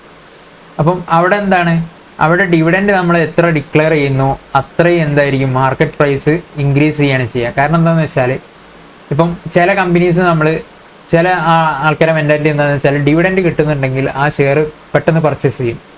അപ്പോൾ അങ്ങനെ മെൻറ്റാലിറ്റിയുള്ള ആൾക്കാർ എന്ത് ചെയ്യും, ഈ ഡിക്ലൈൻ സ്റ്റേജിലുള്ള കമ്പനീസ് നല്ല ഡിവിഡൻഡ് കൊടുക്കുന്നുണ്ടെങ്കിൽ അവർ നല്ലോണം പർച്ചേസ് ചെയ്യാൻ തുടങ്ങും. അപ്പോൾ അങ്ങനെ ആൾക്കാർ കൂടുതൽ പർച്ചേസ് ചെയ്യാൻ തുടങ്ങുമ്പോൾ എന്താവും, ഷെയറിൻ്റെ പ്രൈസ് എന്തായിരിക്കും ഓട്ടോമാറ്റിക്കലി ഇങ്ങനെ ഹൈ ചെയ്തുകൊണ്ട്. അപ്പോൾ ഇതൊക്കെ ഞാൻ പ്രാക്ടിക്കൽ സിനാരിയോയിൽ എങ്ങനെയാണ് നടക്കുന്നതെന്ന് പറഞ്ഞതാണ്. അപ്പോൾ ഇത് നമ്മൾ ഈ വാൾട്ടേഴ്സ് മോഡൽ എങ്ങനെയാണെന്ന് വെച്ചാൽ നമ്മൾ ആ ഇക്വേഷൻ വെച്ച് നോക്കുമ്പോൾ നിങ്ങൾക്ക് കറക്റ്റായിട്ട് മനസ്സിലാവും. ആ റിട്ടേൺ അതുപോലെ തന്നെ KE രണ്ടുമായിട്ടും കൂടെ മാറുമ്പോൾ നിങ്ങൾക്ക് ആ വ്യത്യാസം ഡിഫറൻസ് നന്നായിട്ട് മനസ്സിലാക്കാൻ പറ്റും. അപ്പോൾ അത് നമുക്ക് ക്വസ്റ്റ്യൻ ചെയ്യുമ്പോൾ കറക്റ്റായിട്ട് മനസ്സിലാക്കി ചെയ്യാം. ഓക്കെ, ഈ ഒരു റിലേഷൻ നിങ്ങൾ പഠിച്ചു വെക്കുക, ഓർത്ത് വെക്കുക. പഠിക്കാനൊന്നുമില്ലത് ഓർത്ത് വെച്ചാൽ മതി. റിട്ടേൺ കെയിനേക്കാൾ കൂടുതലാണെങ്കിൽ ഡിവിഡൻഡ് പേ ഔട്ട് റേഷ്യോ 0 ആണ് ഒപ്റ്റിമം. അതുപോലെ തന്നെ റിട്ടേൺ കെയും ഈക്വൽ ആണെങ്കിൽ അവിടെ എന്തായിരിക്കും, നിങ്ങൾ എത്ര ഡിവിഡൻഡ് കൊടുത്താലും ഒരു പ്രശ്നമില്ല, ഡിവിഡൻഡ് കൊടുത്തില്ലെങ്കിലും പ്രശ്നമില്ല. ഓക്കെ, പിന്നെ റിട്ടേൺ കെയിനേക്കാൾ കുറവാണെങ്കിൽ അവിടെ എന്തായിരിക്കും, 100% ഫുൾ കൊടുക്കുന്നതായിരിക്കും ഏറ്റവും നല്ലത്. കാരണം അവിടെ ഷെയർ ഹോൾഡേഴ്സ് കൂടുതൽ ഡിവിഡൻഡിനാണ് എക്സ്പെക്റ്റ് ചെയ്യുക, അല്ലാതെ ഇനി അത് റീഇൻവെസ്റ്റ് ചെയ്ത് കമ്പനി ഗ്രോ ചെയ്യുന്നുള്ള ആ ഒരു എക്സ്പെക്റ്റേഷൻ അവർക്ക് ഉണ്ടാവില്ല. അവർക്ക് മെയിനായിട്ട് ഡിവിഡൻഡായിട്ട് മാക്സിമം ഏർണിങ്സ് അവരെ കയ്യിൽ കിട്ടുക എന്നുള്ളതായിരിക്കും അവരെ ഒബ്ജക്റ്റീവ് എന്ന് പറയുന്നത്. ഓക്കെ, ഇനി ഞാൻ റീസൺസ് എന്ന് പറഞ്ഞിട്ട് ഇവിടെ കൊടുത്തിട്ടുണ്ട്, ഓരോ സ്റ്റേജിൽ എന്തുകൊണ്ടാണ് അങ്ങനെ വരുന്നത് എന്നുള്ളത്. ഗ്രോത്ത് സ്റ്റേജിൽ shareholders expect that companies should use maximum fund to grow and invest funds rather than distribute dividend. അതായത് പുതിയ ഇൻവെസ്റ്റ്മെൻറ്റ് ഓപ്ഷൻസിൽ നമ്മൾ ഇൻവെസ്റ്റ് ചെയ്ത് കമ്പനി മാക്സിമം ഏൺ ചെയ്യണം എന്നുള്ളതായിരിക്കും ഇൻവെസ്റ്റേഴ്സിൻ്റെ എന്തെന്ന് പറയുന്നത് എക്സ്പെക്റ്റേഷൻ എന്ന് പറയുന്നത്. അതുപോലെ തന്നെ കോൺസ്റ്റൻറ്റ് ഫേസിൽ shareholders are not interested in whether dividend distributed or not. അതായത് കോൺസ്റ്റന്റ് സ്റ്റേജ് എന്ന് പറയുമ്പോൾ അവിടെ റിട്ടേണും അതുപോലെ തന്നെ കോസ്റ്റും രണ്ടും സെയിം ആയിട്ടുള്ള ഫേസാണ്. അവിടെ നിങ്ങൾ ഇൻട്രസ്റ്റ് പിന്നെ ഡിവിഡൻഡ് ഡിക്ലെയർ ചെയ്യുന്നോ ഇല്ലേ എന്നുള്ളതൊന്നും കെയർ ചെയ്യുന്നില്ല. ഡിവിഡൻഡ് ഡിക്ലെയർ ചെയ്താലും പ്രശ്നമില്ല, ഡിക്ലെയർ ചെയ്തില്ലെങ്കിലും പ്രശ്നമില്ല. ആ ഒരു മെൻറ്റാലിറ്റിയാണ് അവിടെ കോൺസ്റ്റന്റ് ഫേസിലുണ്ടാവുക. ഓക്കെ. പിന്നെ ഡിക്ലൈൻ ഫേസ് എന്ന് പറയുമ്പോൾ അവിടെ എന്താണ്, shareholders would prefer a higher return so that they can invest that money in elsewhere profitable operations. അപ്പം ഈ ഡിക്ലൈൻ സ്റ്റേജിലുള്ള ആൾക്കാരുടെ മെൻറ്റാലിറ്റി എന്താണെന്ന് വെച്ചാൽ ആ ഒരു ഡിവിഡൻഡ് കിട്ടിയിട്ട് ആ ഡിവിഡൻഡ് എന്ത് ചെയ്യുക, വേറെ കമ്പനിയിൽ ഇപ്പം നല്ല ഗ്രോത്ത് സ്റ്റേജിലുള്ള കമ്പനീസിൽ കൊണ്ടുപോയി ഇൻവെസ്റ്റ് ചെയ്ത് കഴിഞ്ഞാൽ അവർക്ക് അവിടെ നിന്ന് നല്ലോണം റിട്ടേൺ ഉണ്ടാക്കാം. അപ്പോൾ ഇവിടെ നിന്ന് കിട്ടുന്ന മാക്സിമം അങ്ങോട്ട് പോന്നോട്ടെ, എന്നിട്ട് എന്ത് ചെയ്യാം, അത് നമ്മൾ വേറെ സ്ഥലത്ത് കൊണ്ടുപോയിട്ട് ഇൻവെസ്റ്റ് ചെയ്തിട്ട് അവിടുന്ന് ഈ എമൗണ്ടിൽ നിന്ന് എന്ത് ചെയ്യാം, മാക്സിമം ഏൺ ചെയ്യുക എന്നുള്ള ആ ഒരു മെൻറ്റാലിറ്റിയാണ് അവിടെ ഡിക്ലൈൻ സ്റ്റേജിലുള്ള ആൾക്കാർക്ക് ഉണ്ടാവുക. ഓക്കെ.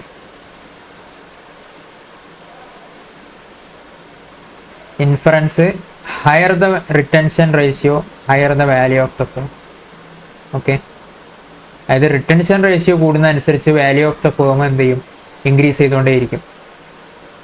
ഇത് പറഞ്ഞപ്പോഴാണ് നമുക്ക് വേറൊരു കാര്യം കൂടി പഠിക്കാനുണ്ട്.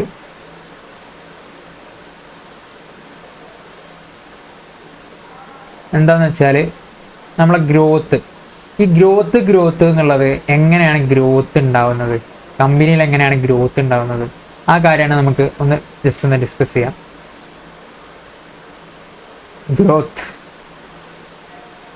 ഗ്രോത്ത് എന്ന് പറഞ്ഞാൽ ഇപ്പം നമ്മൾ ഒരു ബിസിനസ് സ്റ്റാർട്ട് ചെയ്തു, അതിന്ന് ഞാൻ സെയില് പർച്ചേസ് ഒക്കെ നടത്തി, എന്നെ നല്ലൊരു ഓപ്പറേഷൻസ് ഒക്കെ നടത്തി ഞാൻ എന്ത് ചെയ്തു, എനിക്ക് പ്രോഫിറ്റ് കിട്ടി. ഒരു 1 lakh പ്രോഫിറ്റ് കിട്ടി. ഈ 1 lakh പ്രോഫിറ്റ് കിട്ടി ഞാൻ എന്ത് ചെയ്തു, എൻ്റെ ഇൻവെസ്റ്റ്മെൻറ്റ്സ്, അതായത് എൻ്റെ കയ്യിൽ ഇക്വിറ്റി ആയിട്ട് എൻ്റെ ഓണേഴ്സ് ഒരു 10 lakh ആണ് ഇറക്കിയിട്ടുള്ളത്. പ്രോഫിറ്റ് ആയിട്ട് എനിക്ക് 1 lakh കിട്ടുകയും ചെയ്തു. ഞാൻ എന്ത് ചെയ്യും, ഒരു സാധാരണ ബിസിനസ് ആണെങ്കിൽ പ്രോഫിറ്റ് ഫുള്ളായിട്ട്, ചില കമ്പനീസ് എന്ത് ചെയ്യുന്നു വെച്ചാൽ ഈ പ്രോഫിറ്റ് ഫുള്ളായിട്ട് എന്ത് ചെയ്യും, ഇക്വിറ്റി ഹോൾഡേഴ്സിനെ ഡിസ്ട്രിബ്യൂട്ട് ചെയ്തിട്ട് എന്ത് ചെയ്യും, ഫുൾ പ്രോഫിറ്റും ഡിസ്ട്രിബ്യൂട്ട് ചെയ്ത് തീർക്കും. അപ്പോൾ അവിടെ എന്താണെന്ന് വെച്ചാൽ നമുക്ക് ഓൾറെഡി ഉള്ള മെഷീനറീസ്, ഇൻവെസ്റ്റ്മെൻറ്റ്സ് ഒക്കെ എന്താണ്, ഇത്രയും ഈ ഇക്വിറ്റി 10 lakhൻ്റെ ഇൻവെസ്റ്റ്മെൻറ്റ്സ് ആണ് നമ്മുടെ കയ്യിലുള്ളത്. ഈ 10 lakh നമ്മൾ എന്താണ് ചെയ്യുക, ആദ്യം ബിസിനസ് തുടങ്ങുന്ന ടൈമിൽ നമ്മൾ ഫിക്സഡ് അസറ്റ്സ് അതുപോലെ തന്നെ മെഷീനറീസ് ഒക്കെ വാങ്ങിയിട്ട് നമ്മൾ എന്ത് ചെയ്യും, സ്റ്റോർ ചെയ്തിട്ട് വെക്കും. ഒരു 5 lakh മെഷീനറി, അതുപോലെ തന്നെ 5 lakh ഫിക്സഡ് അസറ്റ് അങ്ങനെയൊക്കെ വാങ്ങിയിട്ടാണ് നമ്മൾ വെക്കുക. ഓക്കെ. അപ്പോൾ നമ്മൾ എന്ത് ചെയ്യുന്നു, ബിസിനസ് തുടങ്ങുന്നു, എന്നിട്ട് ബിസിനസ് ചെയ്തുകൊണ്ട് വെക്കുന്നു. ബിസിനസ് ചെയ്ത് നമുക്കൊരു പ്രോഫിറ്റ് 1 lakh കിട്ടിക്കഴിഞ്ഞാൽ ഈ 1 lakh നമ്മൾ എന്ത് ചെയ്യണം, ഷെയർ ഹോൾഡേഴ്സിന് തന്നെ തിരിച്ച് കൊടുത്ത് എന്ത് ചെയ്യണം, ഫുൾ ഡിസ്ട്രിബ്യൂട്ട് ചെയ്ത് തീർക്കുകയാണെങ്കിൽ നമ്മുടെ കയ്യിൽ ഫണ്ടായിട്ട് എത്ര ഉണ്ടാവുക, ബിസിനസിൻ്റെ പോയിന്റ് ഓഫ് വ്യൂ നോക്കുമ്പോൾ ഈ 10 lakhൻ്റെ ഈ ഫിക്സഡ് അസറ്റ്സും അതുപോലെ തന്നെ മെഷീനറി മാത്രമാണ് നമ്മുടെ കയ്യിൽ ഉണ്ടാവുക. ഇനി നേരെ മറിച്ച് നമ്മൾ എന്ത് ചെയ്യാണ്, ഈ 1 lakh ഡിസ്ട്രിബ്യൂട്ട് ചെയ്യുന്നില്ല. 1 lakh ഡിസ്ട്രിബ്യൂട്ട് ചെയ്യാതെ വെച്ചാൽ അവിടെ വെച്ച് കഴിഞ്ഞാൽ നമുക്ക് എന്ത് ചെയ്യും, റിസർവ്സ് ആൻഡ് സർപ്ലസ് ആയിട്ട് നമ്മളവിടെ കൺസിഡർ ചെയ്ത് അവിടെ നമ്മുടെ കയ്യിൽ ബിസിനസ്സിൻ്റെ കയ്യിൽ തന്നെ വെക്കുകയാണെന്നുണ്ടെങ്കിൽ, ബിസിനസ്സിൻ്റെ കയ്യിൽ തന്നെ വെക്കുക എന്ന് പറയുമ്പോൾ അത് നമ്മൾ എന്ത് ചെയ്യാണ്, റീഇൻവെസ്റ്റ് ചെയ്യണം. ആ ഫണ്ട് നമ്മൾ എന്ത് ചെയ്യാണ്, ഇൻവെസ്റ്റ് ചെയ്തിട്ട് പുതിയ മെഷീനറീസ് നമ്മൾ എന്ത് ചെയ്യും, പ്രൊഡ്യൂസ് ചെയ്യും. അല്ലെങ്കിൽ പുതിയ മെഷീനറീസ് നമ്മൾ എന്ത് ചെയ്യും, വാങ്ങും. ഇപ്പോൾ ഒരു 50,000ൻ്റെ ഒരു മെഷീനറി ഫിക്സഡ് അസറ്റും അതുപോലെ തന്നെ മെഷീനറി ഞാൻ എന്ത് ചെയ്ത് 50,000ൻ്റെ മെഷീനറി ഞാൻ വാങ്ങി. അപ്പോൾ ഇങ്ങനൊരു മെഷീനറിയും കൂടി ഞാൻ അഡീഷൻ ചെയ്ത് കഴിഞ്ഞാൽ എൻ്റെ കയ്യിൽ എത്രയായി, 11 lakhൻ്റെ ഇൻവെസ്റ്റ്മെൻറ്റ് എൻ്റെ കയ്യിലായി. ഓക്കെ. അപ്പോൾ ഈ 11 lakhൻ്റെ ഇൻവെസ്റ്റ്മെൻറ്റ് ഞാൻ ഒരു ഇയർ കഴിഞ്ഞപ്പോഴത്തേക്കും എൻ്റെ കയ്യിൽ എത്രയായി, 11 lakh ആയി ഇൻവെസ്റ്റ്മെൻറ്റ്. അല്ലെങ്കിൽ എൻ്റെ കയ്യിലുള്ള ഫണ്ട്സ് 11 lakh ആയി മാറി. എൻ്റെ ഏണിങ്സ് തന്നെ വെച്ചിട്ട് ഞാൻ എന്ത് ചെയ്താണ്, റീഇൻവെസ്റ്റ് ചെയ്തതാണ്.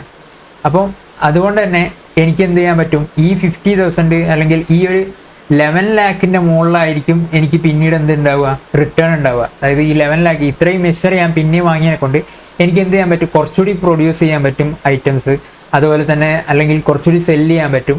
അപ്പോൾ എന്ത് ചെയ്യും, പിന്നെയും എൻ്റെ നെക്സ്റ്റ് ഇയർ ആകുമ്പോഴത്തേക്കും എന്ത് ചെയ്യും, എൻ്റെ ബിസിനസ് പിന്നെയും ഗ്രോ ചെയ്യും. അപ്പോൾ പിന്നെ എൻ്റെ പ്രോഫിറ്റ് എത്ര ഉണ്ടാവും, ചിലപ്പോൾ നെക്സ്റ്റ് ഇയർ ആകുമ്പോൾ എൻ്റെ പ്രോഫിറ്റ് 1,10,000 ആയിട്ടുണ്ടാവും. അങ്ങനെ ഒരു 10,000 എന്തായി, കഴിഞ്ഞ ഇയറിനേക്കാളും ഇവിടെ കൂടാൻ കാരണം എന്താണ്, ഈ ഒരു 1 lakh എക്സ്ട്രാ നമ്മൾ എന്ത് ചെയ്തു, ഈ നമ്മുടെ പ്രോഫിറ്റ് എന്ത് ചെയ്തു, റീഇൻവെസ്റ്റ് ചെയ്തു. അപ്പോൾ ഇതാണ് ഈ ഗ്രോത്തിന് കാരണം. എന്താണെന്ന് വെച്ചാൽ നമ്മുടെ ഈ പ്രോഫിറ്റ് റീറ്റെയിൻ ചെയ്തതിനെ കൊണ്ടാണ്, റീറ്റെയിൻഡ് ഏർണിങ്സ് കാരണമാണ് നമുക്ക് എന്ത് ചെയ്തു ഈ ഗ്രോത്ത് ഉണ്ടായത്. ഇത് പ്രോഫിറ്റ് നെക്സ്റ്റ് ഇയറിലേക്ക് വരുമ്പോൾ എത്രയായി, 1,10,000 ആയി മാറി. ഓക്കെ,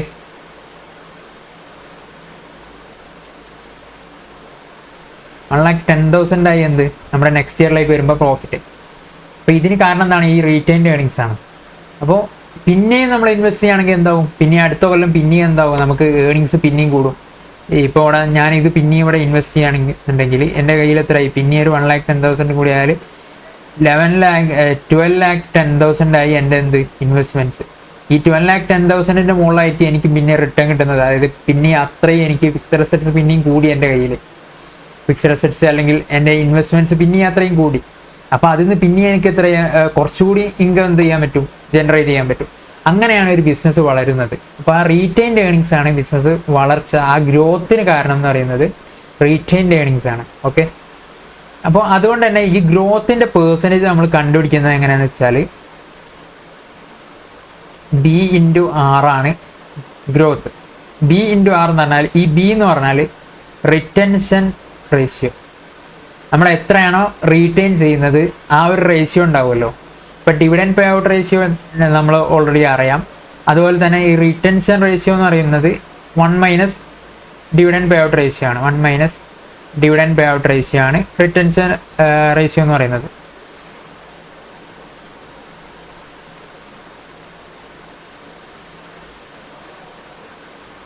ഇവിടെ എഴുതാം.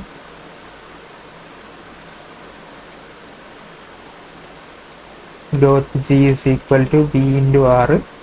B എന്ന് പറഞ്ഞാൽ 1 - ഡിവിഡൻഡ് പേ ഔട്ട് റേഷ്യോ ആണ്. ഇത് ഡിവിഡൻഡ് പേ ചെയ്യുന്ന റേഷ്യോ ഉണ്ടല്ലോ. ഇപ്പോൾ എനിക്കൊരു 100 rupees ഡിവിഡൻഡ് ഏർണിങ്സ് ഉണ്ടെങ്കിൽ, ദിസ് ഏർണിങ്സ് നിന്ന് ഞാനിപ്പോൾ ഒരു 50 rupees എന്ത് ചെയ്തു ഡിവിഡൻഡ് ആയിട്ട് കൊടുത്തു കഴിഞ്ഞാൽ, ബാക്കിയുള്ള 50 ആണ് എന്ത് എൻ്റെ ഡിവിഡൻഡ്, അല്ലെങ്കിൽ 50 വേണ്ട, ഒരു 40 ഞാൻ എന്ത് ചെയ്തു ഡിവിഡൻഡ് ആയിട്ട് കൊടുത്തു കഴിഞ്ഞാൽ ബാക്കിയുള്ള 60 ആണ് എന്ത് എൻ്റെ റീറ്റെയിൻഡ് ഏർണിങ്സ് എന്ന് പറയുന്നത്. അപ്പോൾ ഇവിടെ റിറ്റൻഷൻ റേഷ്യോ എത്രയാണ് വരിക, 60%. അതുപോലെ തന്നെ ഇവിടെ ഡിവിഡൻഡ് പേ ഔട്ട് റേഷ്യോ എത്രയാണ് വരിക, 40%. ഓക്കെ, ഇതൊക്കെ നമുക്ക് ഗ്രോത്ത് മോഡൽ, ഡിവിഡൻഡ് ഗ്രോത്ത് മോഡലൊക്കെ നമുക്ക് പഠിക്കാനുള്ളതാണ്. ഇപ്പോഴേ ഒന്ന് പറയുന്നതെന്നുള്ളൂ. 40 / 100 ചെയ്തപ്പോഴാണ് നമുക്ക് ആ ഡിവിഡൻഡ് പേ ഔട്ട് റേഷ്യോ കിട്ടിയത്. അതുപോലെ തന്നെ retain earnings divided by total earnings ചെയ്ത് കഴിഞ്ഞാൽ നമുക്ക് എന്തും കിട്ടും, റിട്ടൻഷൻ റേഷ്യോയും കിട്ടും. ഓക്കെ, ഇതാണ് റിട്ടൻഷൻ റേഷ്യോ എന്ന് പറയുന്നത്. അതുപോലെ തന്നെ ഈ R എന്താണ്, ഈ R റിട്ടേൺ ഓൺ ഇൻവെസ്റ്റ്മെൻറ്റ് അല്ലെങ്കിൽ IRR ഒക്കെയാണ്. ഈ IRR എന്താണ്, ഈ ഒരു റീറ്റെയിൻഡ് ഏർണിങ്സ് നമ്മൾ എന്ത് ചെയ്യാൻ പോവാണ്, അത് നമ്മൾ റീഇൻവെസ്റ്റ് ചെയ്യാൻ പോവാണ്. ഇപ്പോൾ നമ്മൾ ഈ കേസിൽ എന്താണ്, നമ്മുടെ ഈ 1 lakh പ്രോഫിറ്റ് കിട്ടി, അത് നമ്മൾ റീഇൻവെസ്റ്റ് ചെയ്തു. അപ്പോൾ ആ റീഇൻവെസ്റ്റ് ചെയ്തപ്പോൾ നമുക്ക് എന്താണ്, ഏതിൻ്റെ മുകളിലാണ്, ആ റീഇൻവെസ്റ്റ് ചെയ്തതിൻ്റെ മുകളിൽ നമുക്ക് എന്ത് ചെയ്യുന്നു, നമുക്ക് സാധാ കമ്പനിക്ക് ഒരു റിട്ടേൺ കിട്ടുന്നുണ്ട്. ഇപ്പോൾ ഒരു ഇൻവെസ്റ്റ്മെൻറ്റ്, നമ്മളൊരു ഫിക്സഡ് അസറ്റ്സ് ഇൻവെസ്റ്റ് ചെയ്ത് കഴിഞ്ഞാൽ നമുക്ക് ഒരു ടോട്ടൽ റിട്ടേൺ ഒരു പെർസെൻറ്റേജ് ഉണ്ടാവും. റിട്ടേൺ ഓൺ ഇൻവെസ്റ്റ്മെൻറ്റ് എത്ര എന്നുള്ളത് കണ്ടുപിടിക്കാനുള്ളതൊക്കെ നിങ്ങൾക്ക് അറിയുന്നുണ്ടാവും. അപ്പം ആ റിട്ടേൺ ഓൺ ഇൻവെസ്റ്റ്മെൻറ്റ് എത്ര ആണോ അത്ര എന്തിൻ്റെ മുകളിൽ കിട്ടും, ഈ ഒരു എക്സ്ട്രാ നമ്മൾ ഇൻവെസ്റ്റ് ചെയ്തിട്ടുള്ള ഇതിൻ്റെ മുകളിൽ നമുക്ക് എന്ത് കിട്ടും, ആ ഒരു റിട്ടേൺ ഓൺ ഇൻവെസ്റ്റ്മെൻറ്റ് നമുക്ക് കിട്ടും. അപ്പോൾ അതുകൊണ്ട് തന്നെ ആ എന്ത് മൾട്ടിപ്ലൈ ചെയ്താൽ മതി, ഈ ഗ്രോത്ത് അല്ലെങ്കിൽ നമ്മുടെ റിട്ടൻഷൻ റേഷ്യോയും അതേ ഇൻറ്റു റിട്ടേണും കൂടി മൾട്ടിപ്ലൈ ചെയ്ത് കഴിഞ്ഞാൽ നമുക്ക് എന്ത് കിട്ടും, ഗ്രോത്ത് കിട്ടും. ഓക്കെ, ഇങ്ങനെയാണ് നമുക്ക് ഗ്രോത്ത് കണ്ടുപിടിക്കുക. ഗ്രോത്ത് പെർസെൻറ്റേജ് കണ്ടുപിടിക്കുന്നത് എങ്ങനെയാണെന്ന് വെച്ചാൽ B/R. B എന്ന് പറഞ്ഞാൽ നമ്മുടെ റിട്ടൻഷൻ റേഷ്യോ, അതുപോലെ തന്നെ R എന്ന് പറഞ്ഞാൽ റിട്ടേൺ ഓൺ ഇൻവെസ്റ്റ്മെൻറ്റ് അല്ലെങ്കിൽ IRR ആണ്. ഓക്കെ, ക്ലിയർ ആണുള്ളത്. അപ്പം അതുകൊണ്ട് തന്നെ നമ്മുടെ റിട്ടൻഷൻ റേഷ്യോ ഹൈ ആവുന്നതനുസരിച്ച് നമ്മൾ എന്ത് ചെയ്യും, വാല്യൂ ഓഫ് ദ ഫേമും ഒക്കെ ഹൈ ആയിക്കൊണ്ടിരിക്കും. ഗ്രോത്ത് കൂടും, ഗ്രോത്ത് കൂടിക്കഴിഞ്ഞാൽ നമ്മുടെ ഫേമിൻ്റെ വാല്യൂവും ഹൈ ആവും. ഇത് നമ്മൾ ഇനി ക്വസ്റ്റ്യൻസ് വരുമ്പോൾ നമുക്ക് നല്ല ഡീറ്റെയിൽ ആയിട്ട് മനസ്സിലാക്കാം. ഇത്രയാണ് കോൺസെപ്റ്റ്സ് ഉള്ളത്. അപ്പോൾ ഇതിൻ്റെ ഇക്വേഷൻ നോക്കുക നിങ്ങൾ. നമ്മുടെ വാൾട്ടേഴ്സ് മോഡലിലെ ഇക്വേഷൻ വരുന്നത് market price equal to D + R / KE × E - D all divided by K. Okay. ഇത് ചെയ്ത് കഴിഞ്ഞാൽ നമുക്ക് എന്താണ് കിട്ടുക? ഇത് റീറ്റെയിൻഡ് ഏണിങ്സിൻ്റെ വാല്യൂ കിട്ടും. അതുപോലെ തന്നെ ഈ ഡിവിഡൻറ്റിൻ്റെ വാല്യൂ കിട്ടും. ഇത് ഹോൾ ഡിവൈഡഡ് ബൈ കെ ചെയ്ത് കഴിഞ്ഞാൽ ടോട്ടൽ വാല്യൂ കിട്ടും. ഓക്കെ. പിന്നെ നമുക്ക് ക്വസ്റ്റ്യനിലേക്ക് പോവാം. പിന്നെ നമുക്ക് ക്വസ്റ്റ്യൻ നമ്പർ 3 നോക്കാം. ക്വസ്റ്റ്യൻ നമ്പർ 3 ആണ് വാൾട്ടേഴ്സ് മോഡലിനെ ബേസ് ചെയ്തിട്ടുള്ളത്. ഇതൊരു ഇമ്പോർട്ടൻറ്റ് ക്വസ്റ്റ്യൻ ആണ്. അപ്പോൾ ഇങ്ങനത്തെ ക്വസ്റ്റ്യൻസ് ആയിരിക്കും വാൾട്ടേഴ്സ് മോഡലിൽ നിന്ന് എക്സ്പെക്ട് ചെയ്യുന്നത്. Okay.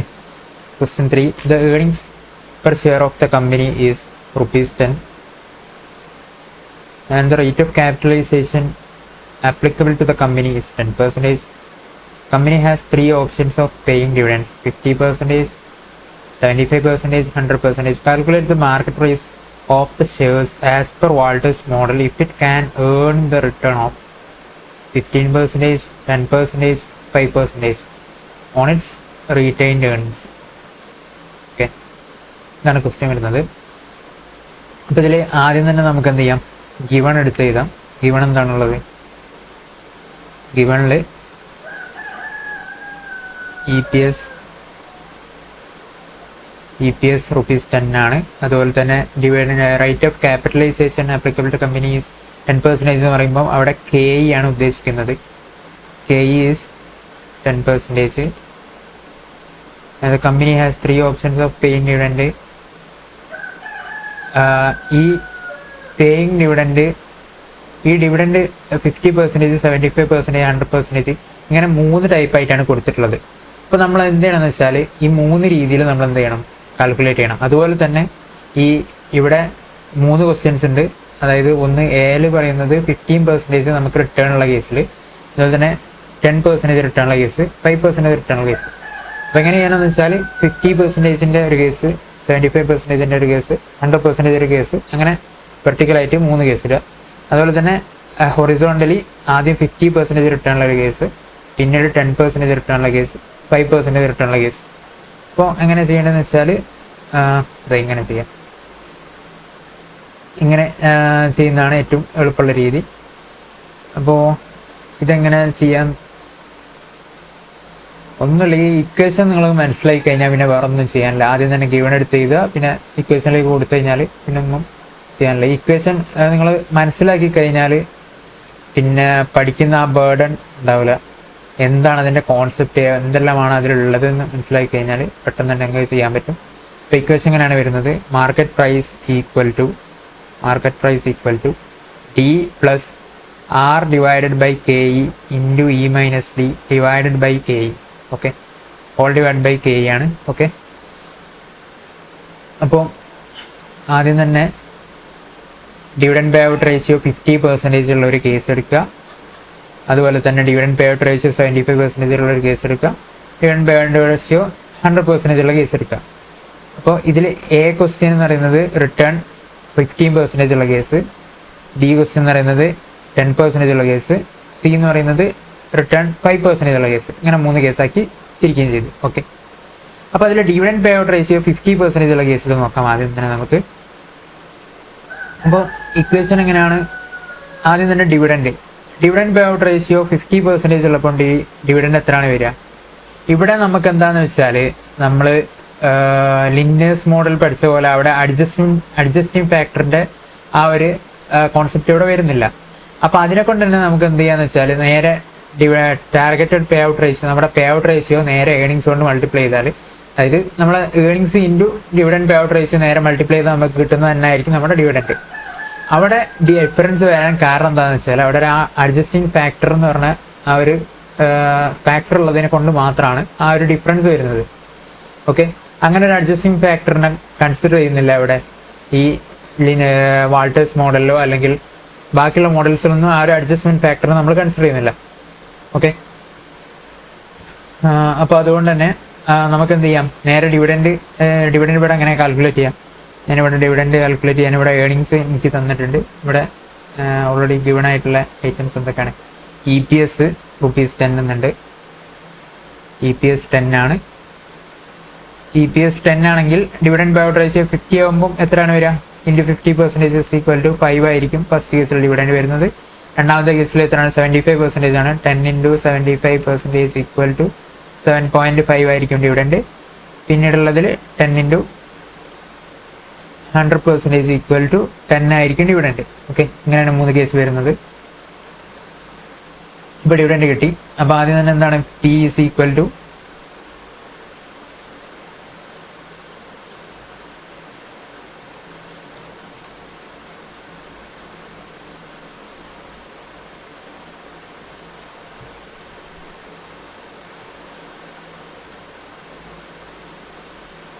P is equal to D plus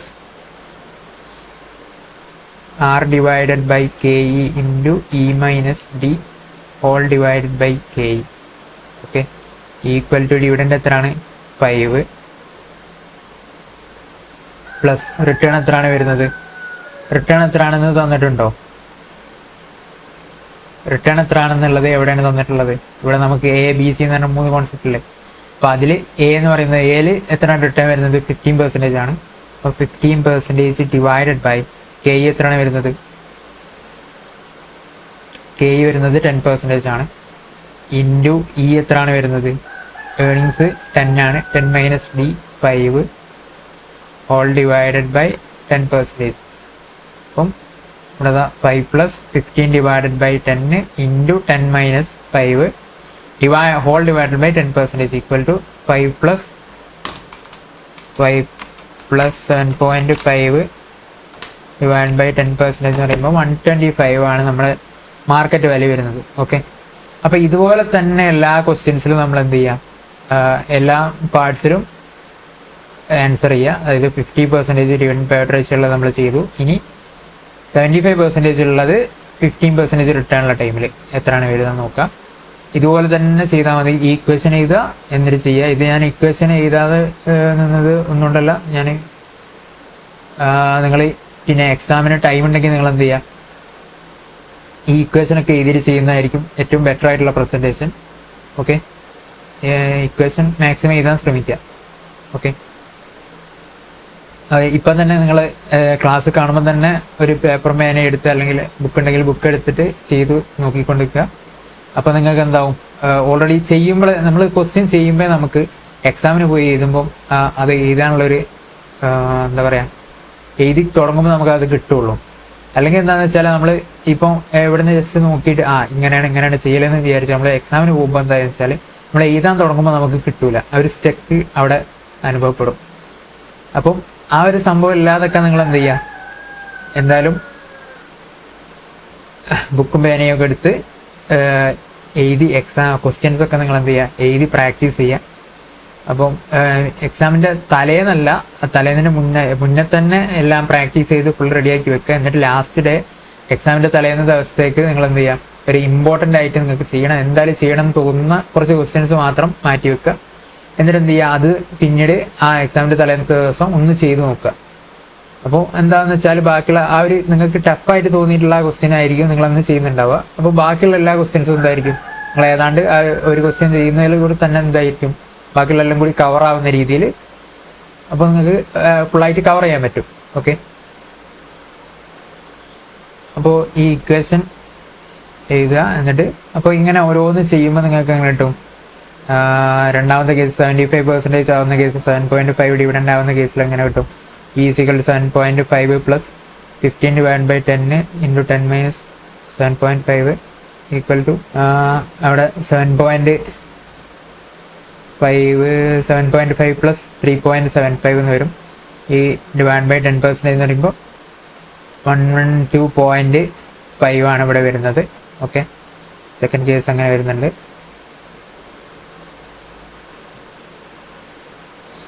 പിന്നീടുള്ളത് 100% divided by out ratio വരുമ്പോൾ 10 പ്ലസ് ഇവിടെ എന്താണ് 0 വരുന്നത്? കാരണം ഇവിടെ എന്താണെന്ന് വെച്ചാൽ 100% ഡിവൈഡഡ് ബൈ ഔട്ട് റേഷ്യോ വരുമ്പോൾ നമ്മൾ ഈ ഒരു സ്ഥലം എന്താണെന്ന് വെച്ചാൽ നമ്മുടെ R divided by K E into E minus D എന്നുള്ള പോർഷൻ ഉണ്ടല്ലോ. ഈ പോർഷനിൽ എന്താണെന്ന് വെച്ചാൽ ഈ ഏർണിങ്സ് 10 ആണ്, അതുപോലെ തന്നെ ഡിവിഡൻഡ് 10 ആണ്. അപ്പം എന്തായി? ഇവിടെ 0 ആയി. 0നെ കൊണ്ട് ഒരു ഐറ്റത്തിനെ മൾട്ടിപ്ലൈ ചെയ്താൽ എന്താവും? That become 0. ഓക്കെ, അപ്പോൾ അതുകൊണ്ട് തന്നെ ഈ ഒരു പോർഷൻ എന്തായിരിക്കും 0 ആയി മാറും. അപ്പോൾ അതുപോലെ തന്നെ ഫസ്റ്റുള്ള നമ്മുടെ ഡിവിഡൻഡ് എത്രയാണോ ഡിവിഡൻഡ് അത് 10 ആണ്. 10 plus 0 divide by 10% equal to 100 എന്ന് കിട്ടും. ഓക്കെ, അപ്പോൾ ഇവിടെ നിങ്ങൾക്ക് നോക്കിയാൽ മനസ്സിലാവും റിട്ടേൺ എത്രയാണ് 15%. ഇത് എന്തിനേക്കാൾ ഹൈ ആണ്? റിട്ടേൺ ഹയർ ദാൻ KE ആണ് അല്ലേ? ആണ്. ഇവിടെ റിട്ടേൺ 15%, KE 10%. ഈ കേസിൽ എന്താണ് നമ്മുടെ തിയറിയിൽ എന്താണ് പറയുന്നത്? ഒപ്റ്റിമം പേ ഔട്ട് റേഷ്യോ 0% ആണെന്നാണ്. അപ്പം ഇവിടെ ഏറ്റവും കുറഞ്ഞ പെർസെൻറ്റേജ്, അതായത് ഏറ്റവും കുറഞ്ഞ ഡിവിഡൻഡ് പേ ഔട്ട് റേഷ്യോ എവിടെയാണോ അവിടെ ആയിരിക്കും എന്ത് വാല്യൂ ഓഫ് ദ ഫേം കൂടുതൽ. കണ്ടോ നിങ്ങൾ, ഇവിടെ 125 ആണ് വരുന്നത്. ആദ്യത്തിൽ എത്രയാണ് 50% ആണ് വരുന്നത്. അവിടെ 125 ഉണ്ട്. 75% ഡിവിഡൻഡ് പേ ഔട്ട് റേഷ്യോ ഇപ്പോൾ എത്രയായി? 112.5 ആയി മാറി. അവിടെ കുറഞ്ഞു. അതുപോലെ തന്നെ പിന്നെ ഡിവിഡൻഡ് പേ ഔട്ട് റേഷ്യോ 100% ആയി മാറിയപ്പോൾ എത്രയായി? പ്രൈസ് 100 ആയി മാറി. അത് പിന്നെയും കുറഞ്ഞു. അപ്പം അതാണ് പറയുന്നത് നമ്മളെ ഏറ്റവും ഒപ്റ്റിമം ആയിട്ടുള്ളത് 0% ആയിരിക്കും പേ ഔട്ട്. അതായത് എത്ര ആണോ ഡിവിഡൻഡ് പേ ഔട്ട് റേഷ്യോ കൂടുന്നതനുസരിച്ച് എന്താവും? Market price കുറഞ്ഞുകൊണ്ടേയിരിക്കും. ഓക്കെ, അപ്പോൾ അതുപോലെ തന്നെയാണ് ബാക്കിയുള്ള എല്ലാ കേസും വരുന്നത്. ബാക്കിയുള്ള അടുത്ത കേസ് നമ്മൾ നോക്കുകയാണെങ്കിൽ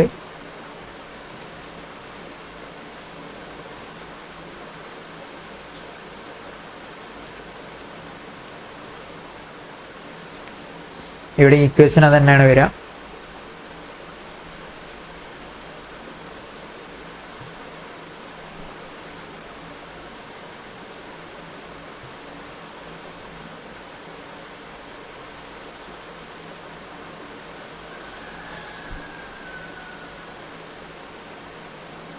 അപ്പോൾ ഇവിടെ നമ്മൾ ചെയ്ത് നോക്കിക്കഴിഞ്ഞാൽ 5 + 10 ഡിവൈഡ് ബൈ ഇവിടെ എത്രയാണ് റിട്ടേൺ വരുന്നത്? എത്രയാണ് റിട്ടേൺ? 10% ആണ് വരുന്നത്. അതുപോലെ തന്നെ KU എത്രയാണ്? 10% ആണ് വരുന്നത്. ഇവിടെ 10 - 5 equal to 5 divided by whole divide by 10% equal to 5 + 5 divide by 10% equal to 100. 100 ആണ് ഇവിടെ ഫസ്റ്റ് കേസിൽ ഏണിങ്സ് വരുന്നത്. ഇനി രണ്ടാമത്തെ കേസിൽ 7.5 ഡിവിഡൻഡ് ആവുന്ന കേസിലും എത്ര തന്നെയാണ്? 10 divide by 10 equal to 1. 10 - 7.5 is equal to 2.5. അപ്പോൾ 7.5 + 2.5 ഡിവൈഡ് ബൈ 10% ഈക്വൽ ടു 100. രണ്ടാമത്തെ കേസിൽ, അതായത് ഡിവിഡൻഡ് പേ ഔട്ട് റേഷ്യോ 7.5 ആയ കേസിലും അല്ല, ഡിവിഡൻഡ് പേ ഔട്ട് റേഷ്യോ 75% ആയ കേസിലും 50% ആയ കേസിലും എത്രയാണ്? ഒരേ മാർക്കറ്റ് പ്രൈസ് തന്നെയാണ് വരുന്നത്. അതുപോലെ തന്നെ 0 ആവുന്ന കേസിലും എത്രയാണ് വരുന്നത്? അല്ല, 100% ഡിവിഡൻഡ് പേ ഔട്ട് റേഷ്യോ ആവുന്ന കേസിൽ എത്രയാണ് വരുന്നത്? ഒരേ പ്രൈസ് തന്നെയാണ് വരുന്നത്. അപ്പോൾ ഇതാണ് R ഈക്വൽ ടു KE ആവുന്ന കേസ്. 10%ഉം 10%, അതായത് രണ്ടും ഒരേ പെർസെൻറ്റേജ് ആവുന്ന കേസിൽ എത്രയാണ് വരുന്നത്? രണ്ടും ഒരേ പെർസെൻറ്റേജ് ആകുമ്പോൾ അതിൻ്റെ വാല്യൂ എന്തായിരിക്കും? ചേഞ്ച് ആവില്ല, അത് കോൺസ്റ്റൻ്റ് ആയിരിക്കും വാല്യൂ. മാർക്കറ്റ് പ്രൈസ് എന്ന് പറയുന്നത് നിങ്ങൾ എത്ര അങ്ങോട്ടും ഇങ്ങോട്ടും പിന്നെ ഡിവിഡൻഡ് കൂട്ടിയാലും കുറച്ചാലും ഒക്കെ വാല്യൂ സെയിം ആയിരിക്കും ഉണ്ടാവുക. ഓക്കെ, ഇനി പിന്നുള്ളത് 5%. 5% എന്ന് പറയുമ്പം ഏതാണ് കേസ് വരുന്നത്?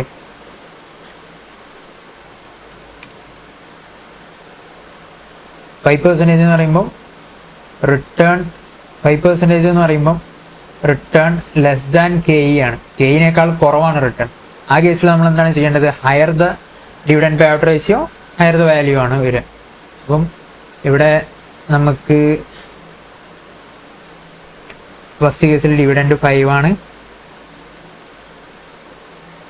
5 ഡിവിഡൻഡ് എടുത്തു. റിട്ടേൺ 5 ആണ്. Return 5 divide by 10 into 10 - 5 is equal to 5 + 2.5 divide by 10%. അപ്പോൾ 75 ആണ് ഫസ്റ്റ് കേസ് വരുന്നത്. രണ്ടാമത്തെ കേസിൽ എത്രയാണ് വരുന്നത്? രണ്ടാമത്തെ കേസിൽ 7.5 dividend 7.5 5% divided by 10% into 10 - 7.5 equal to ഇത് 2.5 എന്ന് വരും. ഇത് 2.5 എന്ന് വരും. 2.5 - 2.5 into 5 divide by 10 is equal to 1.25 എന്ന് വരും. അപ്പോൾ 1.25 7.5 plus 1.25 divided by 10% equal to 87.5 എന്ന് വരും മാർക്കറ്റ് പ്രൈസ്. അതുപോലെ തന്നെ പിന്നുള്ള കേസ് എന്ന് പറയുന്നത് ഡിവിഡൻഡ് പേ ഔട്ട് റേഷ്യോ 100% ആകുമ്പോൾ എത്രയാണ്? 10 plus 0 divided by 10% is equal to 100 ആണ് വരുന്നത്. അപ്പോൾ ഈ കേസിൽ, അതായത് ഡിവിഡൻഡ് പേ ഔട്ട് റേഷ്യോ 100 ആവുന്ന കേസിലാണ് ഏറ്റവും കൂടുതൽ എന്ത് വരുന്നത്? ഇവിടെ വാല്യൂ വരുന്നത്. ഓക്കെ, അപ്പോൾ നമ്മുടെ ആ തിയറീസ് ഇവിടെ എന്താവുന്നുണ്ട്? സാറ്റിസ്ഫൈ ആവുന്നുണ്ട്, കറക്റ്റായിട്ട് റെഡി ആവുന്നുണ്ട്. നിങ്ങൾ കണ്ടാൽ മനസ്സിലാവും. അപ്പം മെയിനായിട്ട് ഇതിലെ കോൺസെപ്റ്റ് എന്ന് പറയുന്നത് അത് തന്നെയാണ്. ആ ഒരു റിട്ടേൺ കൂടുന്നതനുസരിച്ച് നമ്മൾ എത്രയാണ് കൊടുക്കേണ്ടത്, റിട്ടേൺ കെയിനേക്കാൾ കൂടുതലാകുമ്പോൾ എത്ര കൊടുക്കണം, റിട്ടേൺ കെയിൻ്റെ ഈക്വൽ ആകുമ്പോൾ എത്ര കൊടുക്കണം, റിട്ടേൺ കെയിനേക്കാൾ കുറവാണെങ്കിൽ എത്ര കൊടുക്കണം. അതാണ് ഇവിടുത്തെ മെയിൻ കോൺസെപ്റ്റ് എന്ന് പറയുന്നത്. അപ്പോൾ അത് മനസ്സിലായിട്ടുണ്ടാവും എന്ന് വിചാരിക്കുന്നു. ഈ ക്വസ്റ്റ്യനും സിമ്പിൾ ക്വസ്റ്റ്യൻ തന്നെയാണ്. നിങ്ങളൊന്ന് ജസ്റ്റ് ഒന്ന് ഈ ഇക്വേഷൻ എന്താണെന്ന് നോക്കുക. അതുപോലെ തന്നെ ഇക്വേഷനിൽ കൊടുത്തിട്ടുള്ള ക്വസ്റ്റ്യനിൽ തന്നിട്ടുള്ള എന്തൊക്കെയാണെന്ന് കണ്ടുപിടിക്കുക. പിന്നെ അങ്ങ് ചെയ്താൽ പെട്ടെന്ന് തന്നെ ആൻസർ ചെയ്യാൻ പറ്റുന്ന സിമ്പിൾ ക്വസ്റ്റ്യൻസ് ആണ് എല്ലാം ഉള്ളത്. ഇനി നെക്സ്റ്റ് ക്വസ്റ്റ്യൻ നമുക്ക് നെക്സ്റ്റ് ക്ലാസ്സിൽ ഡിസ്കസ് ചെയ്യാം. Okay, by.